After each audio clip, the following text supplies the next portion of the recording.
Good evening. I'm calling this meeting of the Sacramento City Unified School District Board of Education back to order. Item 4.0, 4.1, Pledge of Allegiance, which will be led this evening by Superintendent Aguilar. Thank you. Please stand.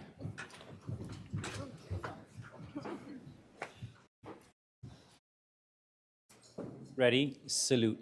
I pledge allegiance to the flag of the United States of America and to the republic for which it stands, one nation, under God, indivisible, with liberty and justice for all. Thank you. Item 4.2, the broadcast statement, which will be read by our student board member, Eng Olson. This meeting of the Sacramento City School Board is being recorded in its entirety and will be cablecast on Metro Cable 14, the local government affairs channel on Comcast Consolidated Communications, and AT&T UVerse. Today's meeting will air Sunday, February 9th at 6 o'clock p.m. and Monday, February 10th at noon, and also webcast at www.sacmetrocable.tv. We welcome members of the audience to address the board.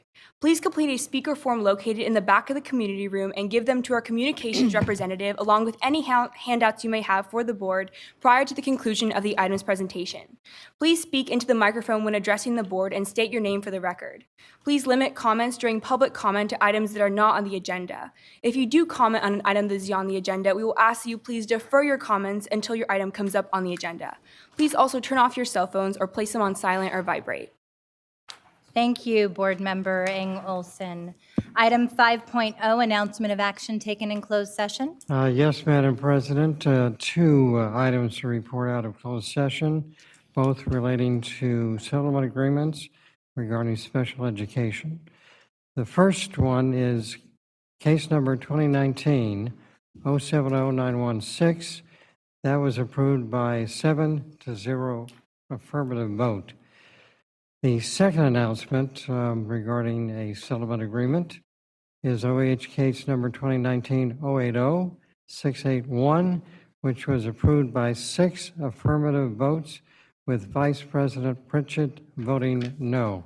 That concludes the announcements out of closed session, Madam President.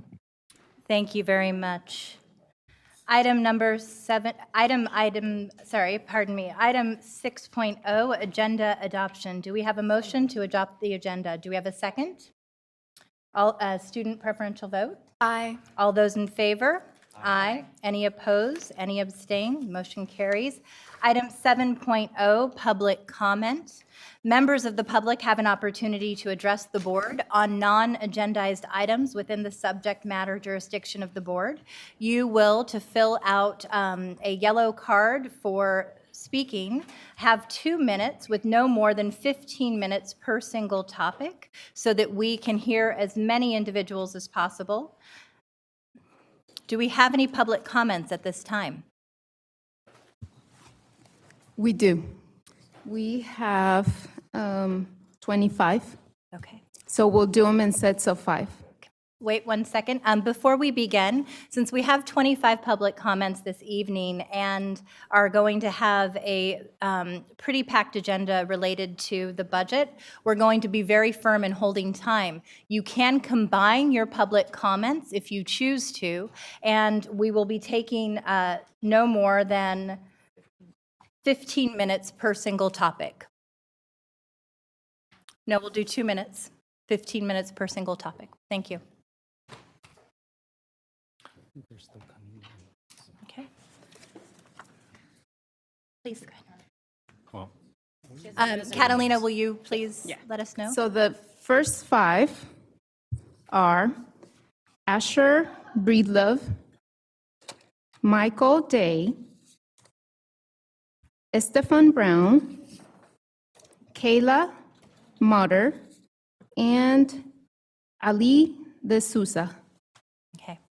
I do want to let groups know if you choose, you can come to the podium and as a group speak together and utilize your time, 5 minutes for a group. Okay, please go ahead. Thank you. We got a little bit out of order there. I'm Michael Day. I'm the father of Luke Day. Thank you for seeing us. As some of you have probably heard recently, room 28A at William Land School has had a rough year. We started with a teacher who was intent on retiring, came in without lesson plans, was unprepared, not a lot of instruction. This was followed up by consecutive sick days, which evolved into medical leave, which evolved into retirement, which evolved into a gap until the new teacher was coming in, all according to a standard process. But what that meant was that our kids have gone basically this entire school year without structured instruction. And they were starting to get scared, as our parents were, in terms of what was going to happen next year. Oh, Wow. I didn't know I had that effect on people. Very impressive. Yes. and right on cue. So, you know, there's a lot there that to be looked at. Are there structural issues that led to something like this happening, or to it not rising to the attention of the district as a whole? Certainly. But that's not what we were here for. Most of us are here about our kids. For the kids in 28A, how are we going to get them to the point where they'll be at grade level by the time the next school year starts, whether the fifth graders going up to sixth or sixth going on to middle school, as in Luke's case? And for that, we'd like to thank Board Member Morosky, hope I got your name right, Dr. Mackey, and the district for really stepping up here in the last couple days to come up with a mitigation plan that's going to give our kids a fighting chance to try and get up to grade level. I think some of the kids want to say something as well, but thank you for at least giving them a chance. There's a lot of hard work in front of these kids, but hard work isn't to be afraid of. Not having tools is something to be afraid of. Thank you. Asher? Okay, yeah.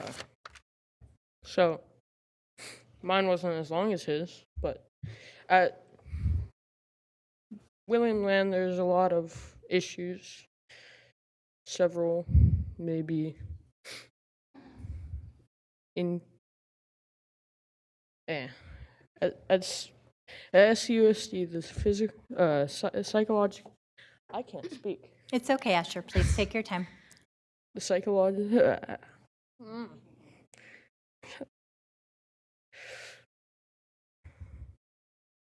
Asher, I want you to know you can also submit your comment to us, and we can take your statement in writing if you would prefer. Okay, because I can't speak. Okay. Thank you so much, Asher. We appreciate your courage in coming out tonight.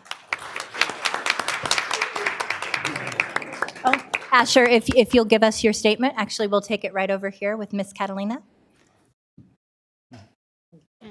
Hi, I'm Luke Day.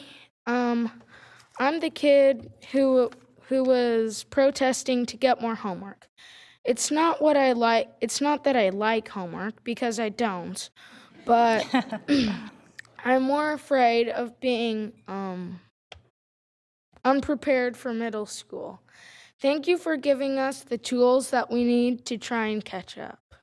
Thank you.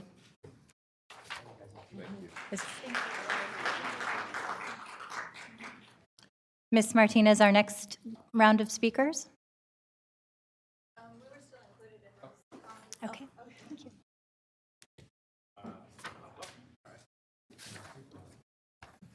Hi, good evening. And can you please reset the clock? Thank you. Yeah. My name is, well, now I know how that other young man felt when you get up to the mic, right?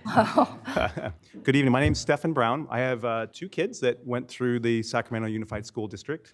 It's an amazing, vibrant, and diverse district, and they are both thriving after they left the district. And for that, I wanted to give you a hearty thank you for doing such a great job of teaching my kids. But I'm here this evening actually as a community member and a business member, not just a father. I'm a realtor, and of course, community is very important to us. And in fact, we like to joke that there are three rules to real estate. Of course, location, location, location, right? But the fourth rule that often comes up is school district, right? So school district is vitally important to not just realtors, but all of us, because we all live in this community. So I'm pro-kid first, but I'm pro-community second. And so what I'd like to ask is that the district and the teachers union get together, sit down in good faith, and keep in mind that when we help others, when we help enough others get where they want to go, then we all get where we want to go. And so we're counting on you and the teachers to do the right thing and get together. Thank you. Thank you.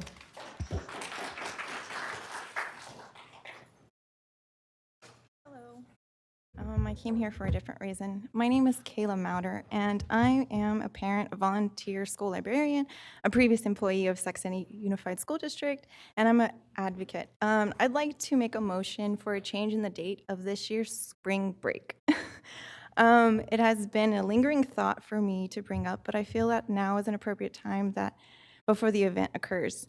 As a parent of 4, 3 of which my kids go to school within the district, 1 attending Sutterville and 2 attending William Land. I also co-parent, and I encourage my kids to spend time with their loved ones, and I'd like to help alleviate some stress not only from myself, but from other parents possibly.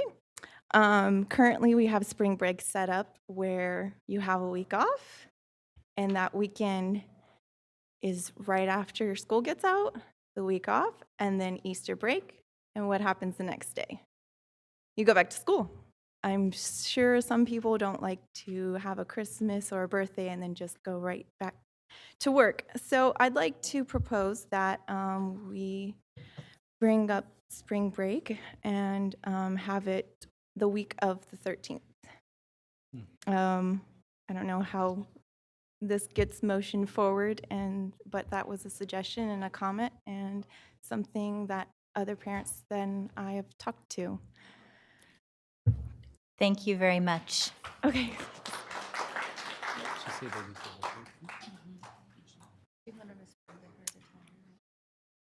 Good evening, Yes, Madam President, Honorable School Board. Sorry, 1 second. We'll hold that for 1 second. We just had a school calendar notification that went out. Our school calendars are part of our collective bargaining process, but we will certainly take your suggestion back and discuss it as we're talking about our school calendar changes. Thank you. Okay, thank you. My name is Ali D'Souza. I am a most of the time Sacramento resident when I'm not in Beverly Hills. I'm an artist and filmmaker, but I've been involved in this community now for about 10 years. I'm here this evening for 2 programs, the Sacramento Performing Arts Program and the Girls Self-Esteem Program that utilize the old school building on Fruit Ridge Avenue. I say so because I'm one of the founding board members, saw it from its inception, emceed the first program there. And for 4 years now, I've been following it, some extensive events that have happened, which you're aware of, till present. And it seems to me that sometimes we have the best of intention, but sometimes we get off mission.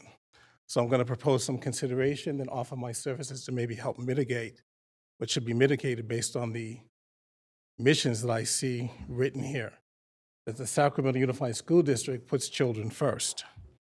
I don't know if that was a consideration when you outsourced the building's control to a man out in San Francisco, who for 4 years cannot return an email, he cannot return a text, and he cannot return a phone call, but you outsourced it to him. Were you thinking of putting children first when that happened? Then after the community utilized that building with your permission and got some programs going, another organization was brought in who has a worthy mission to help youth and educate them and solve some of the problems, be a stopgap when things happen. But these 2 programs, the Sacramento Performing Arts Program and the Girls Self-Esteem Program, and you can see these lovely young ladies behind me, I ask them to stand there. Because this is what is really necessary, not only in Sacramento, but in our country, to move it forward. To stop preventative and start at the source. So the difficulties that I've read in the journal and that I have followed on tape, I'm I sorry, will wind up with President Ryan. will you be joining your time with the other speaker Yes, I'm cards? the only one speaking. Okay, So- so we're going to add 2 more minutes for the next speaker. Thank you so much, President Ryan. So I'm hoping that my public comments, and I flew in from Beverly Hills to do so tonight, because I finally said enough was enough. Sometimes as human beings, we make mistakes, we get off intention, we get off mission. But the events that I'm reading about in the journal that has been kept, hearing on secret tapes, tells me that people are off mission and I have to come to the source. This property is under your control. Why it was outsourced, I don't know and can't understand, but having some familiarity with politics, what happens in business sometimes, I do understand. And I hope that's not the case. But I'm urging the members of this board to look at these young ladies and understand that the Girls Self-Esteem Program and the Sacramento Performing Arts Program have helped now dozens of children over the past decade to get off to a good start, not fall in the cracks, not be on drugs, not to be unwed mothers, and go on to do just what your mission says, to be vibrant members of our society. So with that, I'm going to close with this and ask you for that consideration. The cornerstone of this country is not the Constitution. It's the Declaration of Independence. That's the mission of this country. And those men said the following in that document in the opening, that they are endowed by their Creator with certain inalienable rights, and among these is life, liberty, and the pursuit of happiness. And everything that we do in putting our children first is for their pursuing their happiness and the happiness of our society and the macrocosm, if we do our job right. So respectfully, I ask you to reconsider some previous actions or to make a designated action to mitigate the circumstances at that school, oversee as you are Pro-Youth Council, Mr. Pace, and I offer my services. You have my email. My phone number is 310-595-7869. That's 310-595-7869. Let's mitigate the circumstances and the problems there on behalf of these young people and those that others serve. Thank you for your Thank you. time. We actually have one board member question. I actually just these young, beautiful women that came out here tonight. I'd just like to ask you guys your name and what school that you guys attend. Would you each, for the record, come up to the microphone and say your name and the school you Guys look attend? beautiful. Hi, my name is Winnie Lena Gill. I'm 11 years old. When I grow up, I want to be the first female Black president, and my title is Little Miss Capital City's Glamour Girl. Thank you. And my school is for EWCP, which Ephraim Williams College Prep, a Fortune School. Thank you. Thank you.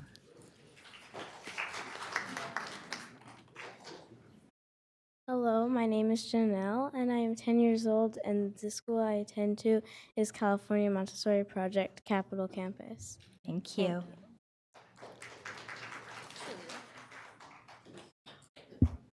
Hello, my name is Salua Zion Rose Harris Brown, and I am 12 years old, and I go to Alice Borney Waldorf School. Thank you. Hello, my name is Araya Price, and I go to Elk Grove Elementary School. Thank you, Zariah. My name is Sanaya Thompson. I go to Caroline Winslow. Thank you.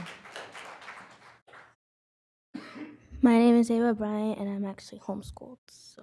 Thank you, Ava. I'm Nasiria Thompson. I attend to Sam Brennan Middle School, and I'm 13 years old.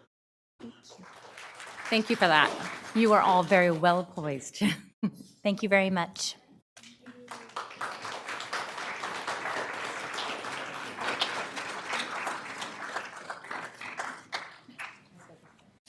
Okay, the next group are Ryan Fong, Luke Day, Miss Elliot Ricks, Cecile Nunley, and Allison French.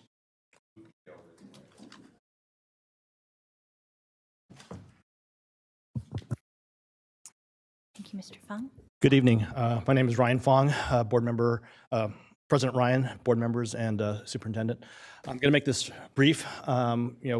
We see still that we're headed towards kind of this fiscal cliff in terms of 21-22, and we want to just encourage everyone to kind of continue to try to meet as quickly as possible with the collective bargaining groups that are out there. I don't know why we're needing to kind of wait until March before this process begins, but would encourage all to kind of start that process as quickly as possible. Thank you. Thank you, Mr. Fung.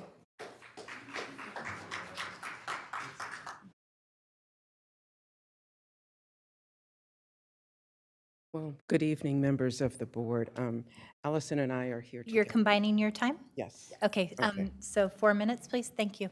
All right. Not sure that we'll need all that time, and also just to want to say that Frank, my sidekick, is not here tonight. He's sitting at home watching TV, so I have to say hi. But you don't get his time too. All right, I won't take his time. But good evening. Sorry. All right. But good evening, board members. One of the things that we did want to talk about tonight is the fact that we're so glad and excited to hear that negotiations are going to be starting. It is something that is long overdue. I believe they said the last negotiations was over 300 days ago. It's almost been a full year. Our children really need this, and so we're so excited and so happy to hear that the district will finally start negotiating. However, there is one thing that I do want to make a request, and I will put this into writing as well, is we would like to know who the negotiating teams are, both for the district as well as for SCTA. We think the public should have answers to that. We understand that it will not be board members on the district's team, nor will it be the Superintendent Aguilar, which is appropriate, and we understand that, but we want to know who will be at the table for each of the teams. And we're just so happy to hear that negotiations will start. Thank you. We'll note that request. Thank you.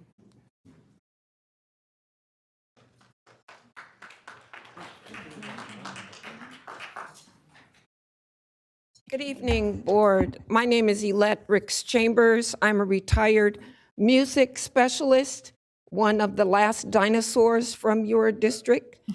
I started in 1979 and I worked at Didion for 39 years. Wow. I'm sorry, Superintendent, that you never made one of our concerts that we had every year, but I'm sure that Daryl Wu filled you in on the excellent job that our children always did. It's a travesty that there is no more music, and that is not my topic. I'm so glad that Mr. Day spoke before me. Jesse Ryan, President, the area that you serves a school that I've substituted at, Oak Ridge. I am substituting in room 21, a 4th and 5th grade split that has not had a teacher all year. And I'm glad that the problem is already solved. I heard that you got with the board member from William Land Park. The district came up with ideas for what you're going to do, because I was coming to ask for an exemption for those children not to take standardized tests for the reason that the district has failed to educate them. The topic on my card was staffing. Your staffing in human resources has created a nightmare. It is not done with the priority of our children first. Everyone in this district administrative office that has any expertise in teaching of children needs to be in those schools that have not had a teacher all year long. I also know of another school in your district, Father Keith B. Kinney. They don't have a teacher in a 5th, 6th split. Thank you. All right, thank you. Thank you I'm very looking much. forward to hearing from you tomorrow. You can call Mr. Roletti and let us know what the plan is. And we'll also need a cleaning crew for the room. Thank you.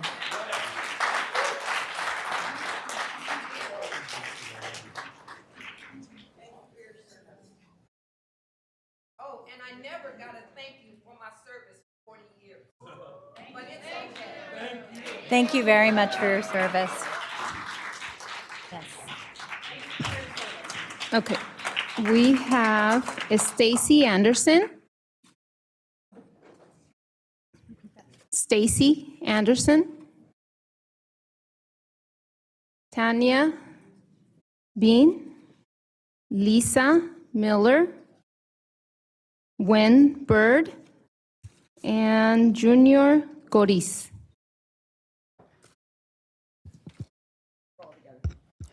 We're going to combine our time if that's Okay, so they'll be combining their time for maximum 5 minutes.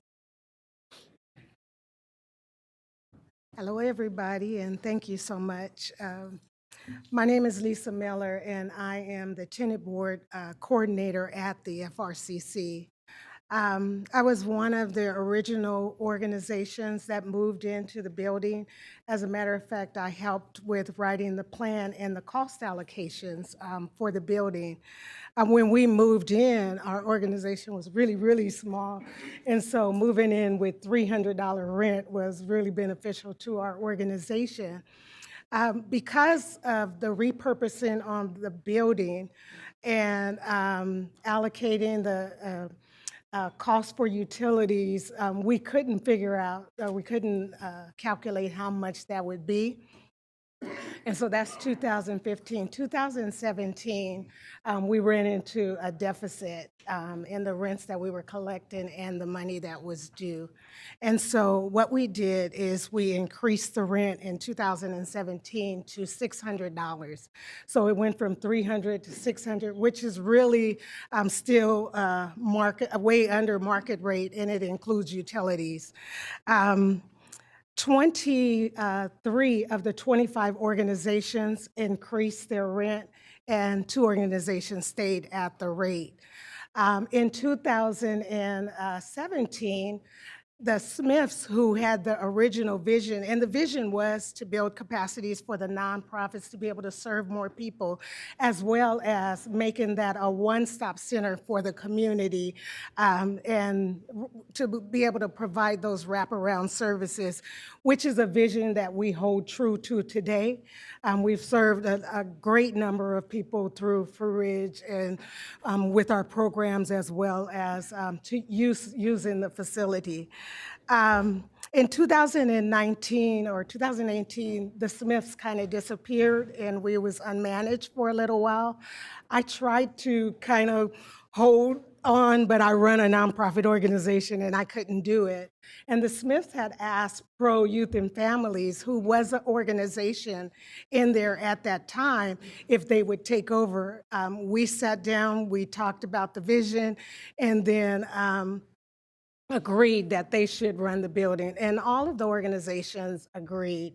And it has really been beneficial to the building. It's running now effectively like it should have been initially.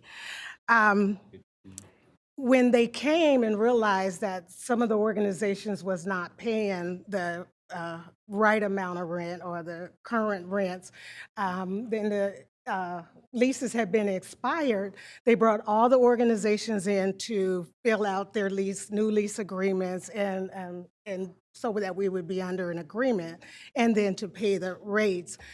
23 of the 25, I personally called all of them and scheduled appointments as the tenant board coordinator. 23 of the 25 signed by our October 1st deadline. 2 organizations did not. And so, I mean, it's unfortunate that we've had some challenges with the 2 organizations, but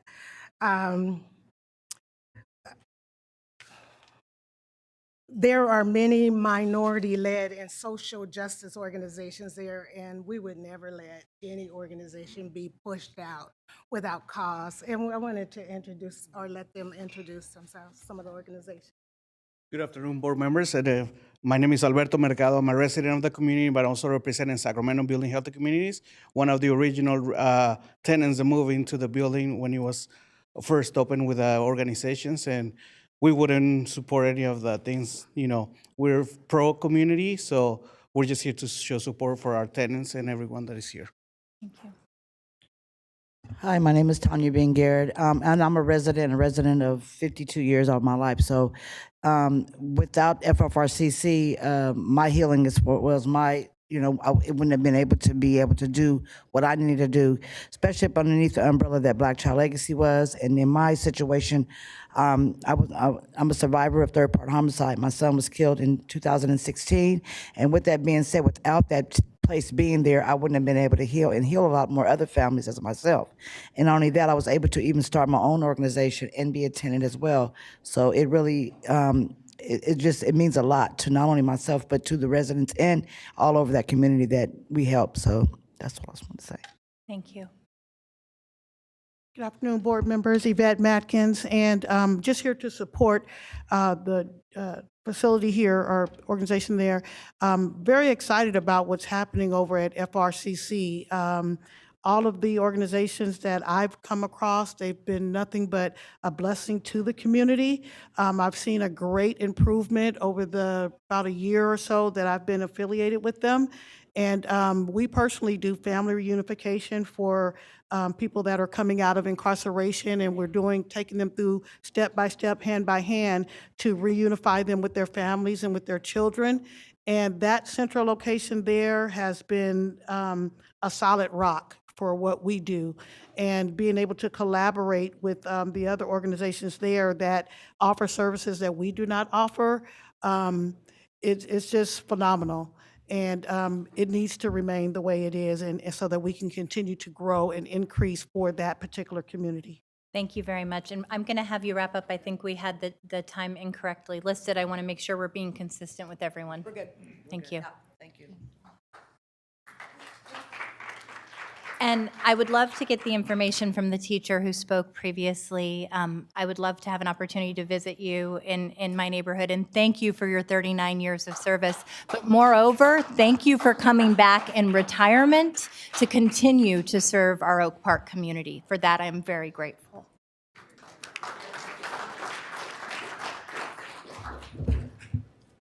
Members of the board, Superintendent Aguilar, President Ryan, Ms. Allen, and Ms. Beta, thank you for the opportunity to speak tonight. Now, I came with notes, but I want to just kind of piggyback on the first speaker from William Land School. There is a formula. We can fix when there's a broken part of the education. I'm coming today. My name is Junior Goris, and I am a parent organizer at Martin Luther King High School. I'm sorry, Martin Luther King K-8 school in the Pocket area. We are in a state of emergency. We just had a 6th grade teacher hired now. I've been trying to address with the board, with the education, Department of Education, regarding the hiring of a new teacher, which we fulfilled. But we need a plan on paper as far as how we're gonna address the educational needs of my children. I will not let these kids be pushed aside. My parents, I'm the only parent here from my school, but my parents are hardworking parents. They're single-family homes, and I'm not gonna let them get pushed aside. We need action now. And I come to you as an ally. I don't come to you fighting. We have enough problems that we have to deal with fighting off receivership, but we need help now. Right now, we cannot wait. We have time to save these children and get them up to speed, but I cannot keep affording the time calling with no calls back. Now, Vice Superintendent Lisa Allen graciously received me. We spoke, we did some team problem solving, but it's not enough. I need the math coaches to my site. I need everybody, even yourselves if possible, for tutoring. I need these kids up to speed, please. Thank you.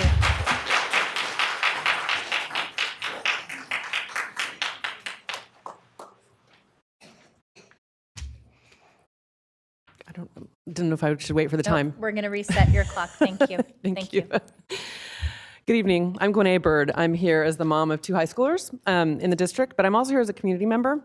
I've been following SCUSD issues since I moved to Sacramento 30 years ago from LA, where I was also involved in issues affecting another large urban district, LA Unified. I'm here with one demand, that all parties come to the negotiating table now. Stop the posturing, the personal invective, the PR stunts, get to the business of negotiating the labor contract so that everybody can get back to the reason we're here, to educate the kids. I mean, there's all these great programs going on, all these other things happening. We've just been hearing from them. This is sucking the air out of that. I'm appalled by the amount of time the parties have spent negotiating the terms of negotiation. The countless letters back and forth to discuss when and where to meet, how many people can come, where they should meet. And the process of negotiating labor contracts has been in place for decades. We know how to do it. There's no need to dicker over the terms of how and when to get it done. The last thing I saw was a proposal to start in March. Seriously? Why are we continuing to waste time? Why not start tomorrow? And then you need to show up again every day until you get things hammered out. Now, I know just by standing up here tonight, I'm going to be accused of taking sides, pro-union, anti-union, pro-district. This is not a zero-sum game. We should all be on the side of our kids. I'm not naive about the history of how we got here. I know we didn't get here overnight. And there have been missteps by both labor and management in this district. Fun fact, 24 years ago, before I had kids, I ran for this school board. My campaign slogan was, "Restore the pride." I feel like that's still relevant here today. And guess what? I was one of the candidates who earned the endorsement of SCTA back then. Back then, the district was paying for 4 superintendents. We had to buy out 3 prior ones who left. Things were definitely in disarray. But I've never seen it as bad as this. The personal attacks, the tribalism, none of this benefits our kids. I'm asking each of the board members and everyone in this room who belongs to one of the labor groups to demand immediate action from your designated negotiators to get to the table, hash out the substantive terms of your contracts. Enough with the posturing and the PR wars. Let's move forward now and keep going until our results. Thank you. Thank you.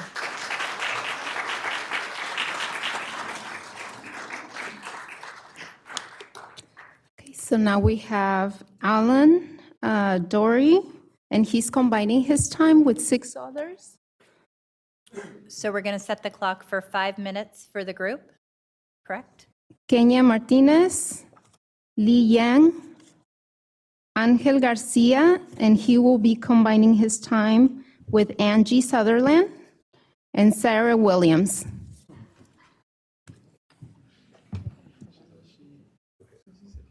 So, welcome board members, Superintendent Aguilar, Board President Jesse Ryan. I'm Alan Dory, Teamsters Union Business Agent. I represent both the Teamsters Bargaining Group and the Teamsters Classified Supervisors. Tonight, I'm here speaking for my 2 bargaining groups, as well as UPE. I'm here with some of my members, as well as Rich Owens, who represents UPE, to express our concern over the ongoing battles between SCTA and the Sacramento City Unified School District. We want both the district and the Teachers Association to meet around the clock to resolve their differences.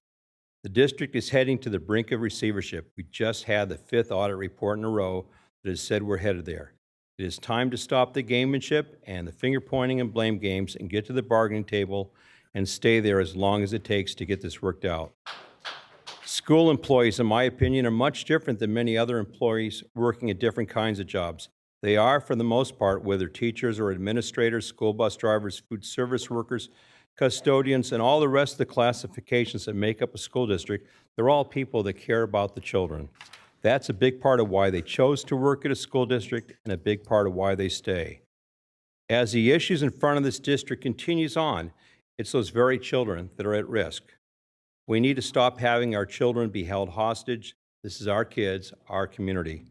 What are some of the impacts on these ongoing issues not being resolved? We already have many of our children not succeeding in getting their education completed successfully.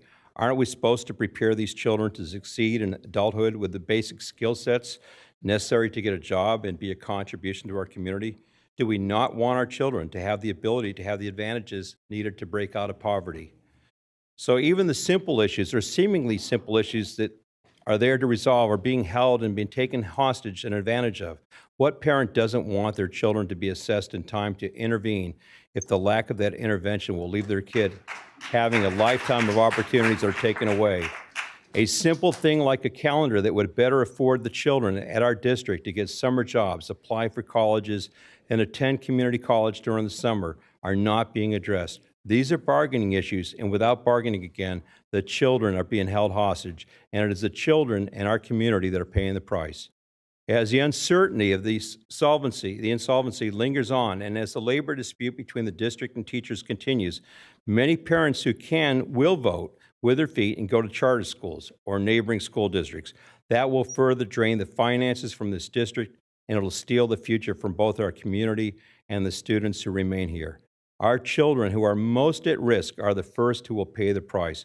Why would we allow that, whether we are the district or a union? So tonight we are here saying, as labor representatives, labor groups, parents, and civic groups, saying to the districts and the Teachers Association, put the children first.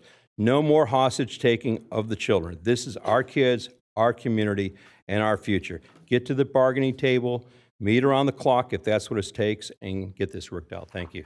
Thank you.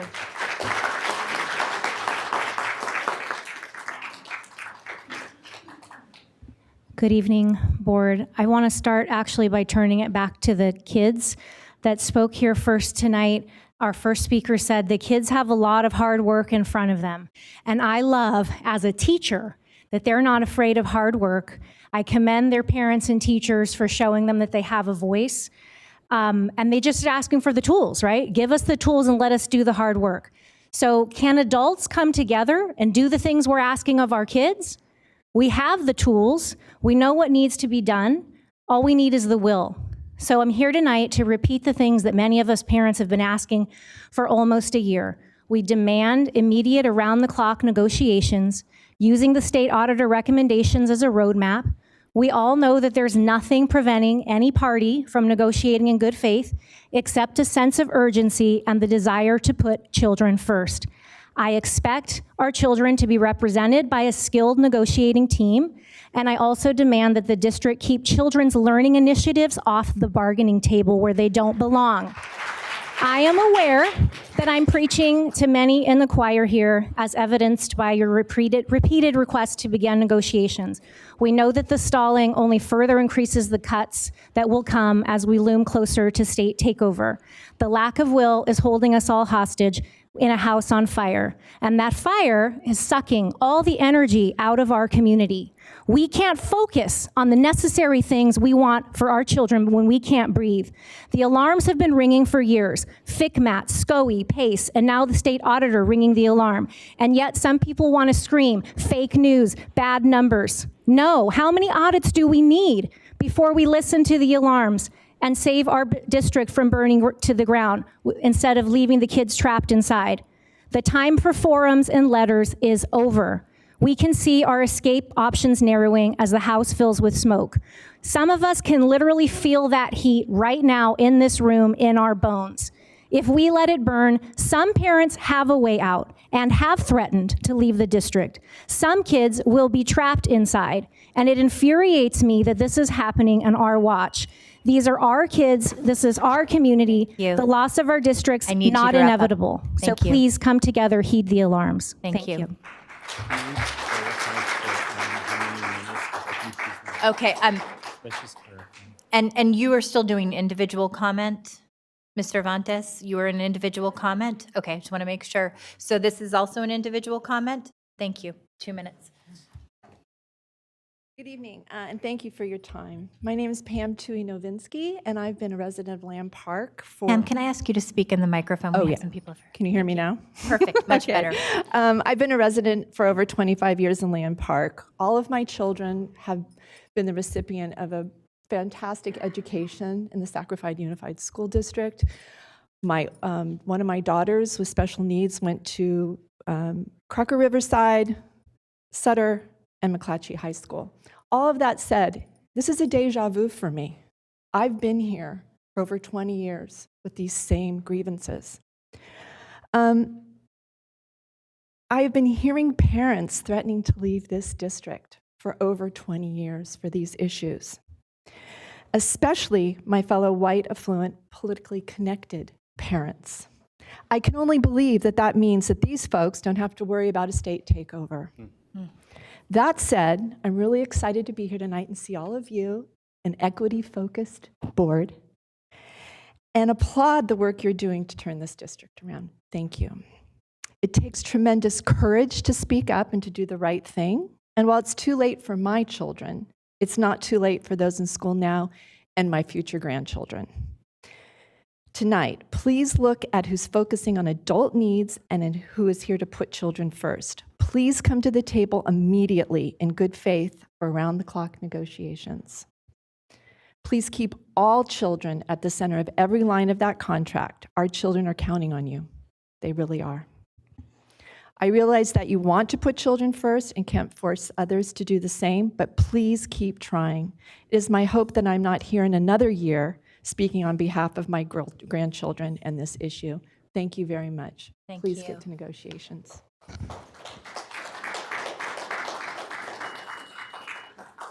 Ms. Jennings? Good evening, Board Chair Ryan and members of the board. My name is Cassandra Jennings, President and CEO of the Greater Sacramento Urban League.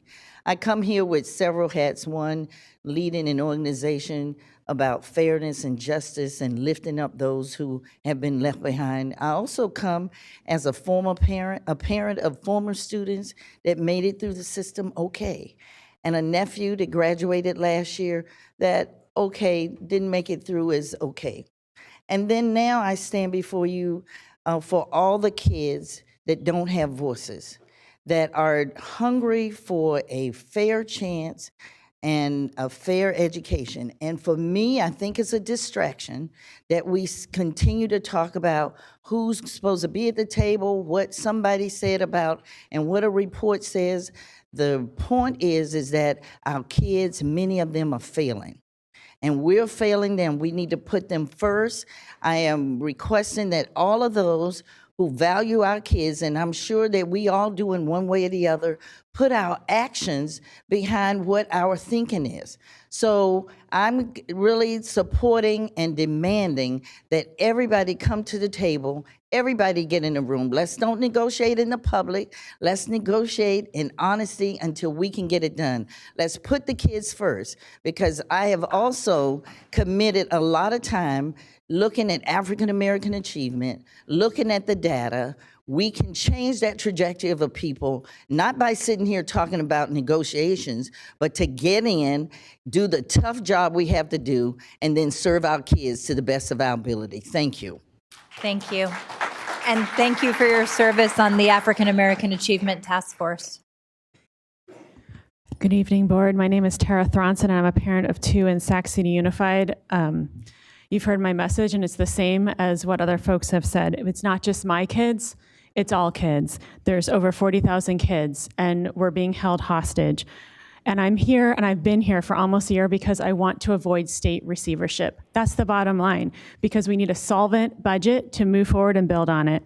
So to get there, we're asking all of our decision makers to come together, negotiate around the clock with a focus on student-centered solutions. And let's come up with a budget from you that minimizes impacts to students and focuses on long-term fiscal solvency, because we do not want to be here year after year going through the same thing again. And we have the state auditor as a guide. That report, I dug through it, I highlighted it, and there are some great recommendations and some hard recommendations, but let's start talking about it. Use it as your guidepost, and let's get to it. Thank you. Thank you. We can reset the clock. Thank you. How you doing? I'm Rashid Sadiq, and I'm representing LEAD.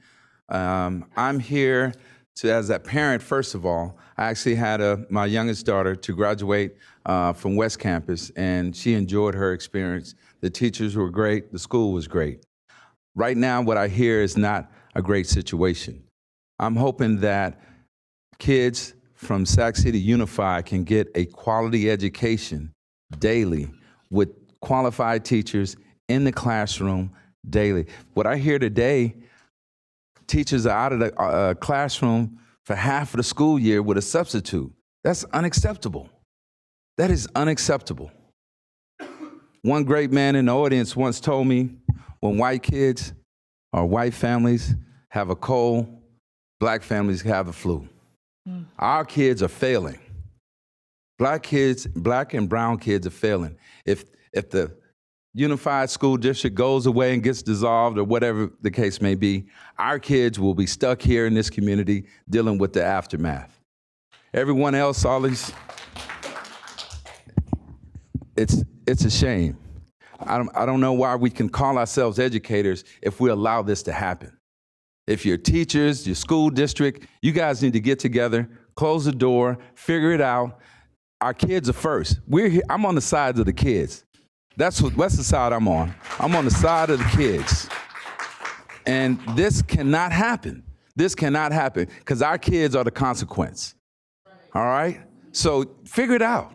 And I don't know where the union, teachers union is, but I hope they come up and speak too. I want to hear their side. Let's everybody get to the table. Let's stop talking and get to the table. This is a shame. All right. Thank you.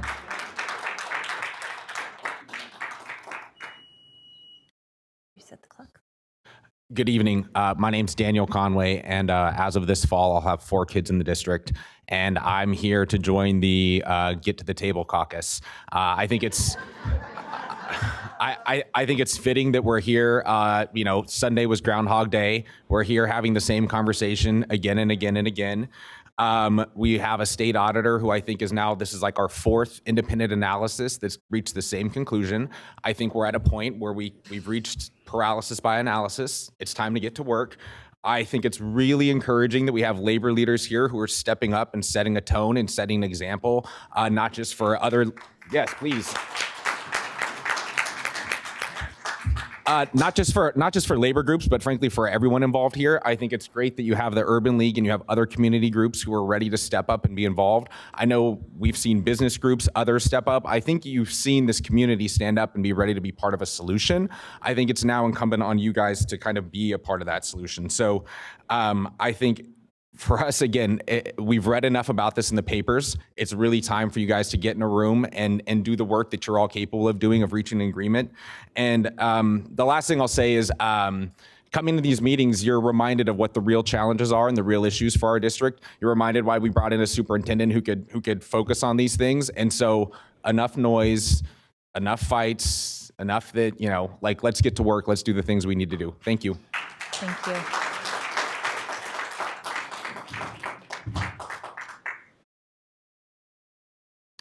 Ms. Martinez, our next speakers. Okay. Okay. We have one more from this group. Thank you. And will CAC be combining public comments? Okay, so we actually have more than one. Okay, thank you. So.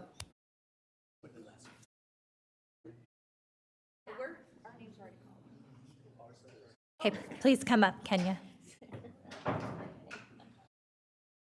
I think we currently are without a chief of communications, and so we're trying to work with a wonderful and hardworking staff member stepping into the role, trying to make sure things are moving smoothly.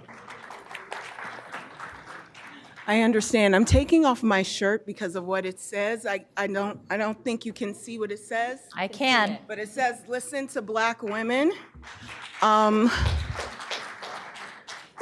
I'm sorry, but we have all the answers. That's just the way it is. I love it. We've had all the answers since this country began. And I know that you're going to speak as well as the superintendent. You're both going to do your report. But I didn't hear any recognition about Black History Month. I was really saddened to come in here and hear that you do the Pledge of Allegiance. My recommendation and request is that when it's Black History Month, we actually sing the Negro National Anthem instead of the national anthem or the Pledge of Allegiance. The other thing that I wanted to talk about tonight is that I went to a meeting at Luther Burbank this Tuesday, and I met with the South Area African American Consortium, and I found a teacher there that actually had a curriculum that recognizes Black History Month. So just so you'll know, Black History Month is American history, or Black history is American history. So the fact that we have a curriculum at Luther Burbank and not in the entire Sac City School District is really a disparity. I don't know how you can talk about equity in education and not have a curriculum that reflects Black history. The other thing I wanted to talk about, it's gonna be really quick, I only have 10 seconds, is I'm gonna use my time from now on to possibly give you knowledge about special education. One area is education auditory processing disorder. I ran out of time. I just tell you to Google it. But one of the main reasons why our students are not being served is because they have undiagnosed or misidentified disabilities. Thank you very much, Kenya.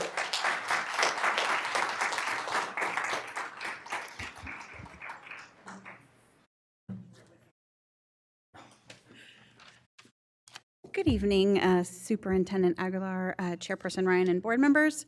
My name is Sarah Williams Kingsley, and I'm here tonight to lend my voice to the ongoing community call for negotiations between the district and SCHTA to begin immediately. The parties have not met for approximately 304 days, as best we can tell, and it reminds me of like knowing you have a term paper due and waiting until the last minute to start. And I don't think that's a good example for our students. I don't think the teachers would want their students to turn in work that had been done at the last minute.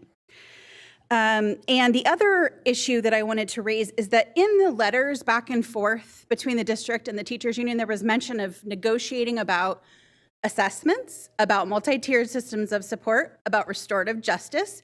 And I want to remind the board and the district that as a member of the CAC, I know that our group has come before you multiple times asking for you to disregard the MOU about assessments that was sort of in effect between SCTA and the district, and that I was encouraged and happy to see an assessment plan be rolled out this year. I'm encouraged that we are going to have data to evaluate the effectiveness of our instruction in the early grades, particularly where our students are being referred for special education, and perhaps one of our issues in having so many children identified for special ed is that our general education curriculum is not working. And the only way we're gonna know that is if we have assessments. So I wanna remind you that our position and my position certainly as a parent is that my child's education and my progress monitoring is not up for negotiation. Our children are not bargaining chips, and their educational progress should not be on the table. Thank you, Sarah.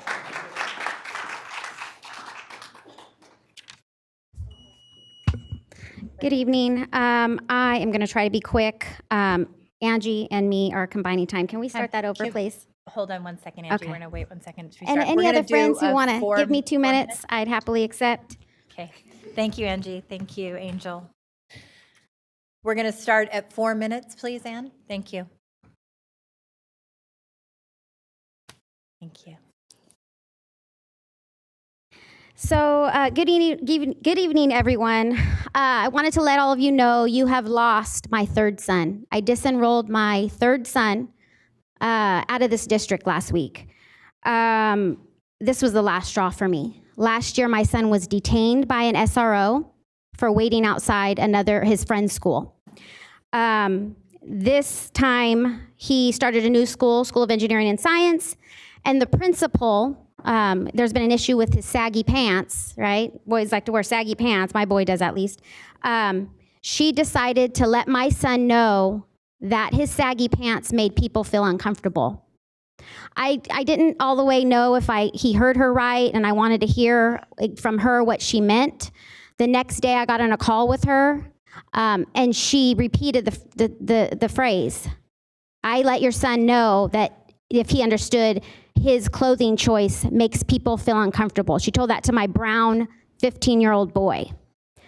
When I told her and asked her, does she know how racist and discriminatory that statement was? She proceeded to tell me she wasn't a racist and that it did make staff feel uncomfortable. I said the same way it made Zimmerman feel uncomfortable, Trayvon's hoodie, that kind of uncomfortableness. Later that day, I decided I was taking my son out. When I went to go pick him up, he was in the office. They were accusing him of wanting to fight. This is after I said a complaint was going to be filed, after I gave him a history lesson on Zoot Suit riots and other choice of attires that Chicano boys and black boys were targeted for. We found out later it was another brown boy who got in a fight. I guess we all look the same. Why is this a problem? Othering of students is a problem because how do you build community when you outcast those you judge? It does zero for student success and further perpetuates the school to prison pipeline. You guys have a couple of handouts. One is the California Initiative for Health Equity and Action reports on addressing structural determinants for youth development for safe and healthy communities, co-sponsored by PolicyLink, California Black and Latino caucuses, legislative caucuses, Assembly Committee on the Status of Boys and Men in Color, and Alliance for Boys and Men of Color. If you don't know Victor Rios, he's a sociology professor at University of Santa Barbara, and he's Associate Dean of Social Science. If you don't know him, look him up. He was one of the throwaway boys. He talks about, if you look in your packet, and anybody who wants to give me an extra 2 minutes, glad to accept, he talks about in the packet the systematic stripping of dignity. My son was so embarrassed when she said that in front of those two girls. I said, what do you think she meant? She said, I think she meant either I was a sexual harasser or I was going to rob or hurt somebody. That's the impression she left with my 15-year-old boy who's no longer in your district. So the systematic stripping of dignity happens not just by police. It happens at school too. And if you don't stop this, you're going to lose more boys. Restorative justice discipline isn't just a phrase. They said they used that at SES. They referred to their on-campus suspension as restorative justice. That's not restorative justice, folks. Education Trust West, the other handout that you have, has promising practices handout, asking specifically, it goes list practices and asks specifically, what impact has your practices had on these students' curriculum, culture, are the policies meaningful and equitable? Because our students can't wait. They need to know they belong here.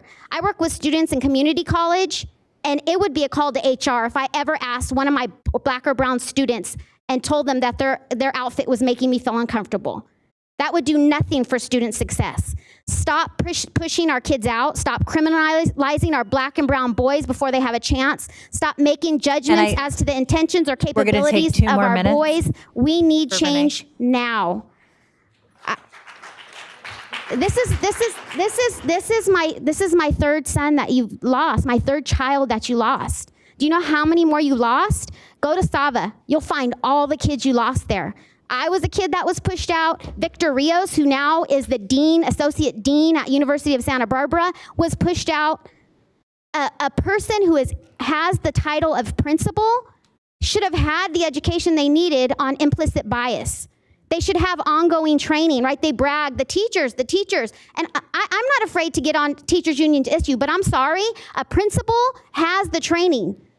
It's this whole system needs to be dismantled. When the superintendent came, he talked about dismantling historical practices and traditions, policies that hurt our black and brown youth, like baggy pants policies, are inequitable. They contribute and perpetuate the school to prison pipeline. Now, as far as the principal, that is so sickening. I filed a uniform complaint procedure, which I'm looking forward to the investigation. But this is our principals that have these biases against our brown and black boys. They get it from the police. They get it from the community. They get it when they walk in stores. I'm speaking to you now as a parent. Don't do this to any more boys. You've already lost 3 of mine. Thank you, Angie.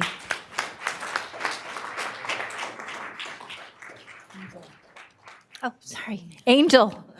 Sorry. No. Please go ahead. And did you pass out the Ed Trust West handout as well? Okay. Thank you, Angel. Okay. So we're going to combine for a total of 5 minutes, please. Yeah. So I want to address a couple of things. One, I want to let everybody know that I'm standing in solidarity with those at Fruit Ridge Collaborative Community. In the political climate that we're living in and we're watching privilege play itself out on the daily basis, Black people know what gentrification looks like. So when the changes are being made over in that facility, you need to consider the Black children that are being affected. Now, I know that the dance class you didn't see a lot of the Sac City Unified School District kids there, but there are a lot of kids that live in that area that you've probably lost from your district, and that's why they're going to other schools, but they still live in that area. So I'm standing with Fruit Ridge Collaborative. Now let's get to this equity thing and you all educating or lack of educating of our children. My son's 25 years old. My granddaughter's 19. They're products of Sac City Unified School District. My son still wears the scars of the lack of educating him with his disabilities and the racist, bias, negligence of watching out what happens with those that are not privileged at the hands of privilege. This school district, you're playing with the lives of children. The long-term effects that you leave by not doing your job and getting qualified teachers to teach our kids, then you walk around here and you wonder why you got a bunch of angry Black kids. They're angry because they don't know shit. They don't know nothing. You're not educating them. You're not teaching them. And they know it. My granddaughter said that to me. She said, Nana, I don't know nothing. I don't understand nothing. Before she tried to commit suicide. Okay? So when you all sit around here talking about who's at the table, who's not going to be, we don't care about none of that. We care that you educate the kids in your district. And let's talk about the RSP kids. You're not educating them. You're not educating special ed kids. We got you lost 3 students in your district from one family. They are now gone out of your district. One of them, RSP student, 8th grade. 4th grade work is what he was doing. 4th grade work in your district. It's time for you to stop playing these games that you're playing at the cost of our children. Do your damn jobs or give up your seats.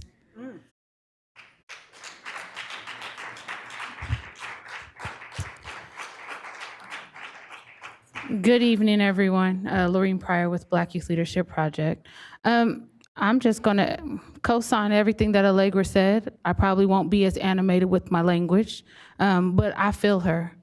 So we've been coming here about 2.5, 3 years. We've been talking to you all about what we need you to do in terms of your discipline and disproportionate discipline of Black students. And we can't even focus on that conversation because adults can't seem to get their acts together. I don't care what y'all want. I don't care what CTA wants. I want what's best for the children. Period. I see all the posturing on Facebook. I see all the little videos and this minute how Sac City lied. I don't care. And neither do the rest of the parents. We want to see highly qualified, certificated teachers in every classroom. We want to see our children being taken seriously and not being discarded because the staff that you are employing can't handle children of a different race or color. It's unacceptable. So, as I've offered you before, I'm willing to come sit down at the table too. I got some time. Because it's unconscionable to me how after, what has almost been a year, that we've been going back and forth about some foolishness about somebody's health care savings plan or whatever the heck they're talking about, and the kids are the ones suffering. Knock it off. Period. Thank you, Allegra. Thank you, Lorene. I told you we have all the answers. Thank you, Kenya. There are 4 of us, but we will share 2 minutes. You'll share 2 minutes? Yes. Okay. Good evening, President Ryan, members of the board, and Superintendent Aguilar. My name is Lee Ya. I'm Superintendent at Urban Charter Schools Collective. For the past 10 years, we have successfully operated Yape Shore Academy, an independent public charter school here in Sacramento. You may also know us as YPSA. I'm here with our board treasurer, Dr. Dennis Ma, and Principal Vince Xiong, who are the original founders, right behind me here. Also with us tonight is our assistant principal, Ms. Julia Ya. As part of the district's process, it is our intent to submit a renewal charter petition on Tuesday, February 18th, 2020. The current charter expires on June 30th, 2020, and Yape Shore Academy seeks to be renewed as a classroom-based charter school serving grades K-6 with a maximum enrollment of 504 students. Our current enrollment at this time is 486. And Yape Shore Academy seeks to continue our placement at Lisbon Elementary School in the Greenhaven area, Pocket area. Tonight, we are submitting both our letter of intent to be renewed and the required petition assurances and disclosures. Finally, on behalf of our scholars, staff, and parents, I want to thank you for your ongoing support for the past 10 years and for considering our petition renewal. Also, we want to thank District's charter leader, Mr. Jesse Ramos, for helping to guide us in this process. We look forward to seeing you again at the public hearing, and thank you very much. Have a good evening. Thank We you. will leave our packet with Ms. Catalina. Thank you very much. Do we have any other public comments at this time? We have 5 more. Liz Guillen, Nikki Mileski, Lisa Alberts, and Maria Rodriguez, And I wanna- Veronica Lara. I want to thank everyone for being so mindful of time. We haven't had to reduce it to 1 minute per person because you've been so good about keeping to your 2 minutes. Thank you. Good evening, board members, Superintendent Aguilar. I'm Liz Guillen with Public Advocates.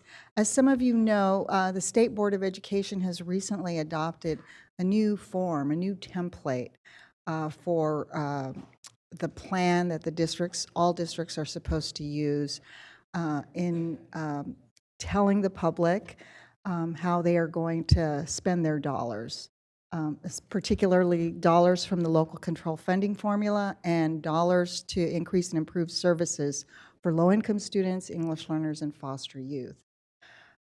Along with a lot of equity advocates in Sacramento and across the state, we pushed very hard for certain improvements in this template, and we believe that some of them have resulted in some improved, what should be improved processes.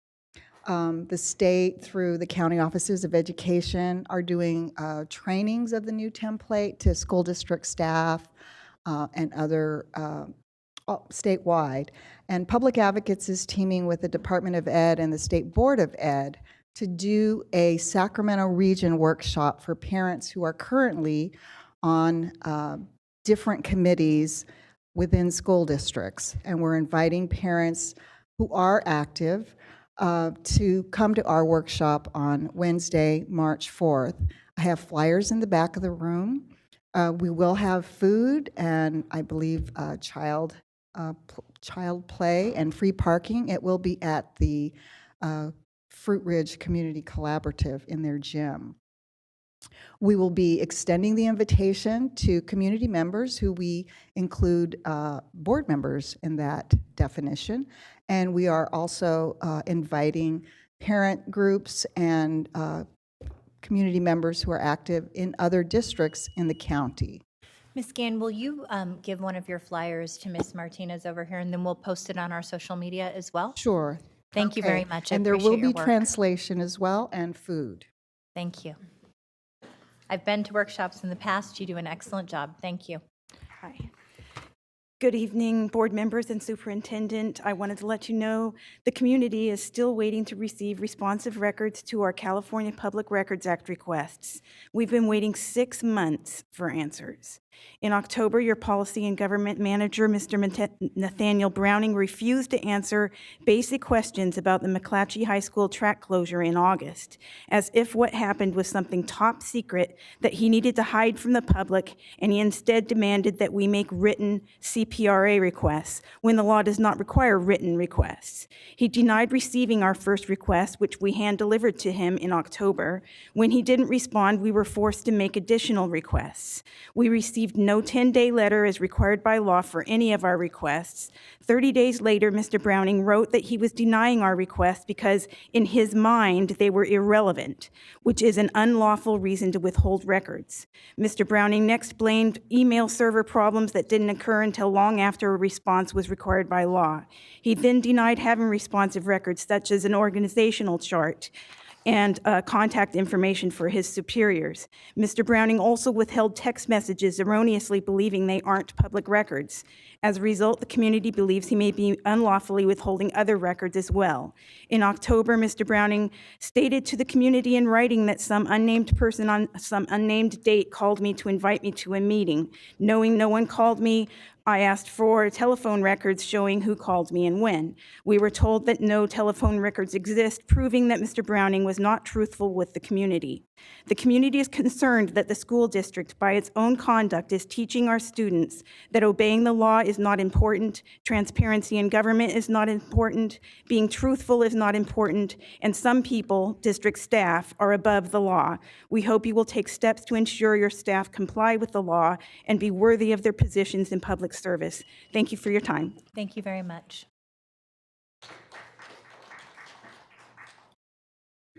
Good evening, members of the board. Nikki Malevsky from the Sacramento City Teachers Association. I want to thank parents and students for coming to bring to light the crisis that we're experiencing in our classrooms with lack of credentialed teachers.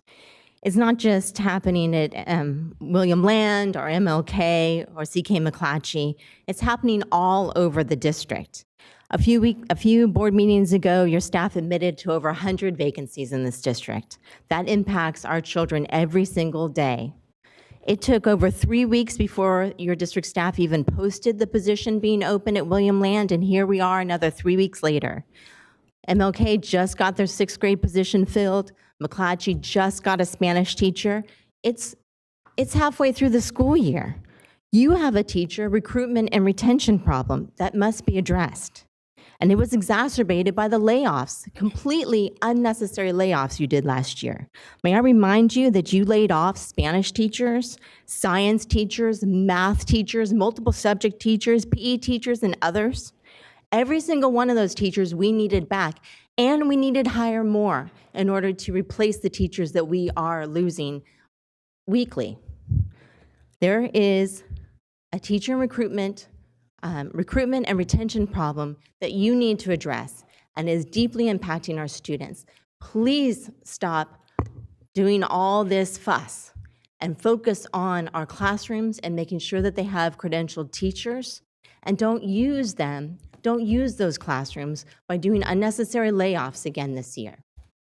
Thank you.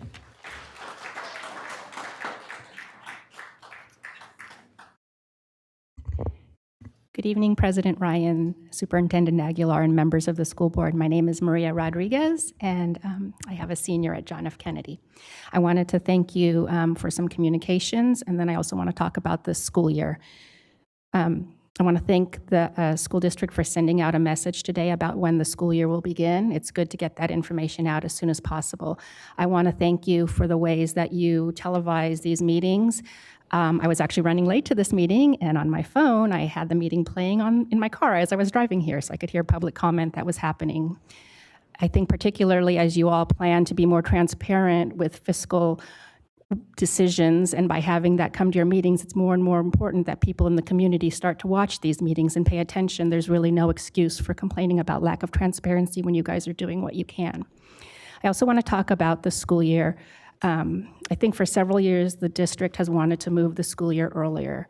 And frankly, depending on where you have kids, your opinion on that can be different. When I had younger kids, I wanted a nice long summer. I wanted to be able to travel at the end of the summer where no one else was traveling.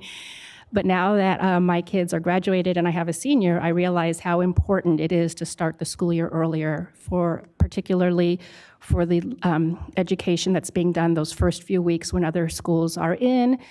And regardless of what age my kids are at, and I don't mean this with any disparaging comment towards any teachers because I have loved every single class that my kids have been in, but there's a certain point in May where pretty much educating stops and it becomes field trips and fun and things like that. Tonight at dinner, my younger son wasn't there. He's graduating this year, but he got accepted to the Sacramento Mandarins.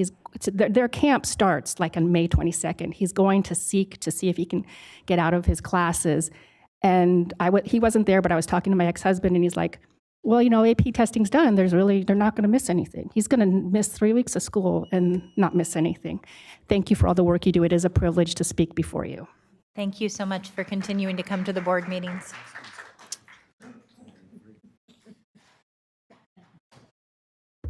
Hi, my name's Lisa Albers. I have 2 kids in the Sacramento Unified District, one at Sutter in middle school and one at Mcclatchy. He's a freshman. He's currently enjoying 2 of the marvelous specialty programs that Mcclatchy offers.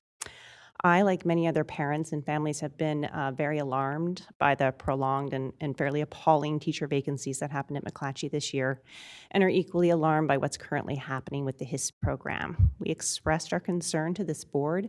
We received some rather non-specific emails in reply. We were told there would be additional communication, but we have since received none. No updates. I do know that some CKM and his coordinators have met with this board, and so we are all eager to know what has happened, if there's been any progress made. So I would just encourage you to increase your communication and share with parents what is going on, because the concern is heightened, to say the least. Thank you very much. Thank you very much.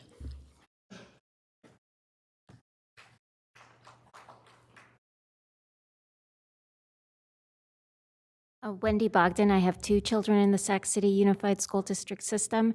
Wanted to speak on 2 topics. 1, the situation at Mcclatchy, and then 2, just the budget. Following up on Ms. Albers' comments, I just would advise you that you really cannot over-communicate about the situation at Mcclatchy. I understand that there are personnel issues and other things that require some amount of, that are sensitive and can't be disclosed. That said, really, on a weekly basis, you need to have email communications going out. Just, if nothing else, letting people know that you have your eye on that ball. As to the budget, I again want to just express my appreciation that I have elected representatives that I can come to and speak to about the budget issue. I really appreciate that you're here and available. And I, along with everyone else here, urge you to do everything that you can to engage in negotiations as soon as possible. I wish that I had the same opportunity to speak to some of the other stakeholders who are involved in those negotiations, but you're here, so I'm speaking to you. I think that the state auditor provided a very useful roadmap. There are some very hard suggestions in there, but they're not going to get any easier. Thank you. Thank you. We have 2 final public comments at this time. My name is Veronica Lara, and my daughter goes to William Lamb Thank you. Elementary School. Thank you. My concern was, I'm thankful that we're getting a teacher now and we're getting help and resources and everything. But my concern was my child has an IEP. And, it's with that, the district has, because of how she learns and affects her life, which currently isn't due to the circumstances with her classroom. It was really difficult because even though they're saying her IEP is getting met, to my opinion, it is not, because the foundation in the classroom was not there. There's no teacher. She's going to first grade. She's going to second grade. She's being split up. There's a lot of things going on. Yes, she's still going to her class for her IEP, but the foundation of it is not there. Even though it's going to be there in a few weeks, and we're going to work with that. But what happens from all the stuff that she's already missed, and she's already behind? Even with that resources, she's still going to be behind. She's going to junior high next. Being behind already is so much difficult to try to catch up with the regular kids. It's a lot for her to do. And I'm really sad with the school district right now, with the school that failed to help her. And it's really hard I hear everybody talking, and I'm like, I didn't realize how much was going on until it happened to me, until it happened to my kid. So, I'm here, I'm here on behalf of her, and I'm hoping with all the help and the resources that you guys can try to give us, that she can at least get through this, So I just want to thank you. Thank you for coming out tonight.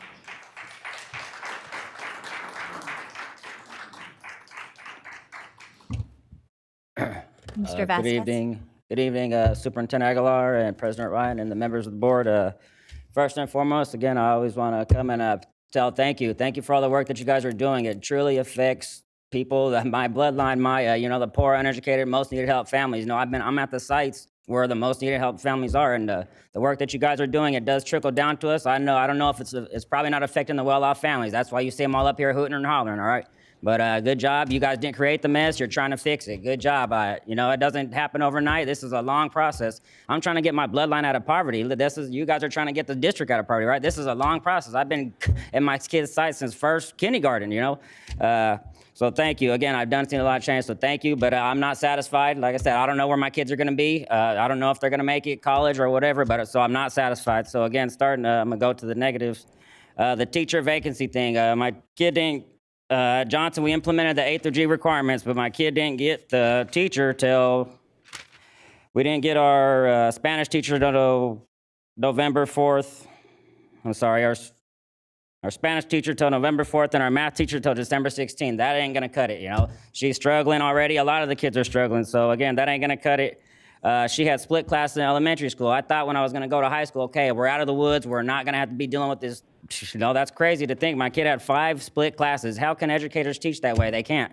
So we're feeling the effects again. And it's the same for a lot of the kids on campus. I was just in a class, just randomly checking on my kid's class, the math class. A kid was in there randomly. He just got put in there 2 or 3 days ago, and he lost it. He said, "What's going on here? We can't learn. We can't create. We can't learn. This district don't care. The school don't care." But I have to tell him, "Hold on. You got a lot of good leadership over there right now. I'm thankful for the leadership that you got there. We're doing a lot of work. We're getting there, but it's still a lot more work. Again, not enough time to say what I got. Measure H, we need it. It's affecting our campus. We still need a baseball field. Thank you." Thank you, Mr. Vasquez.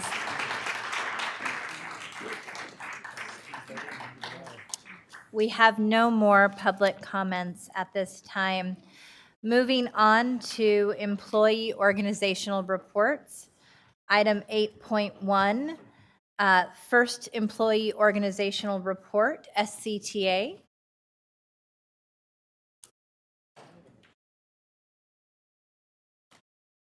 They did do, I don't have the list in front of me. No, they did send a list. Hold on for 1 second.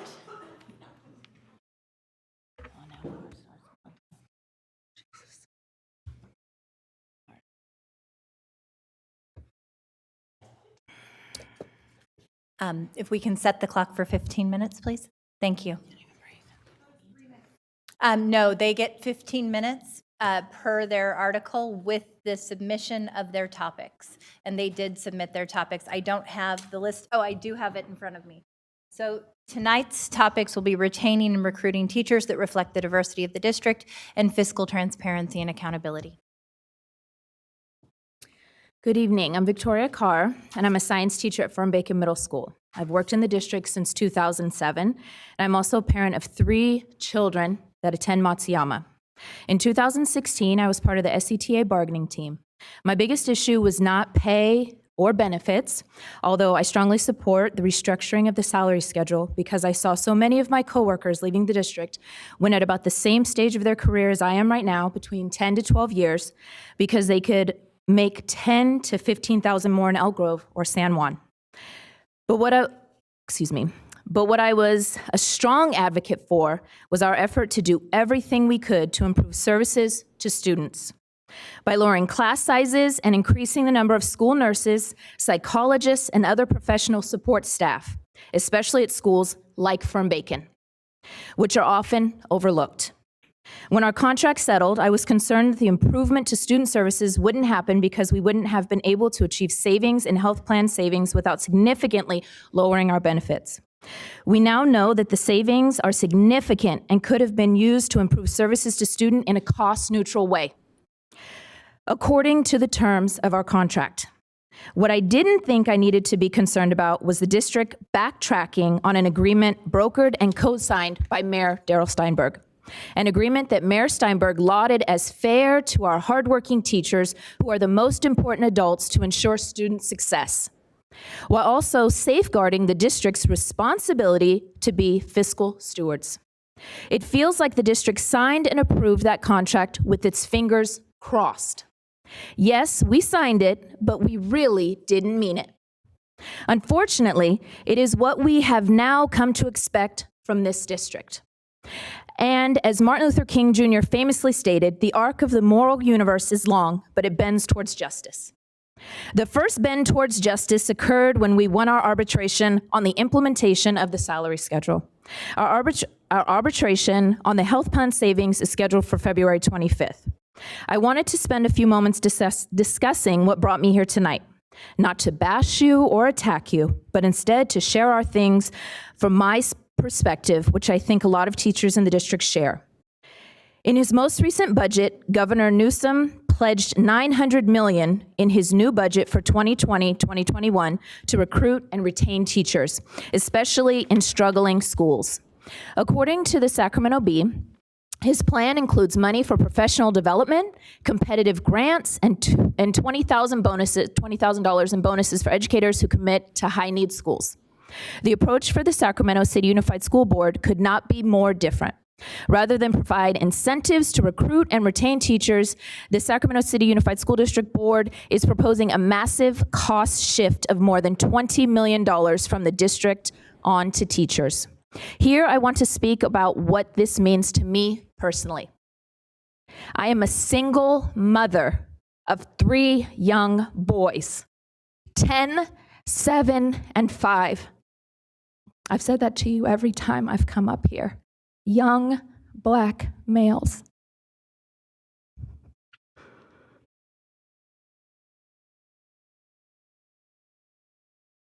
I live in the pocket in a rental because with a salary that is almost exactly the statewide average for California teachers And I'm going to say my salary, but please let me preface that I went to school for a very long time and I have a master's.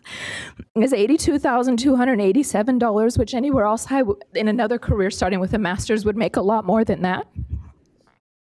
I can't afford to buy a house raising 3 children on my own.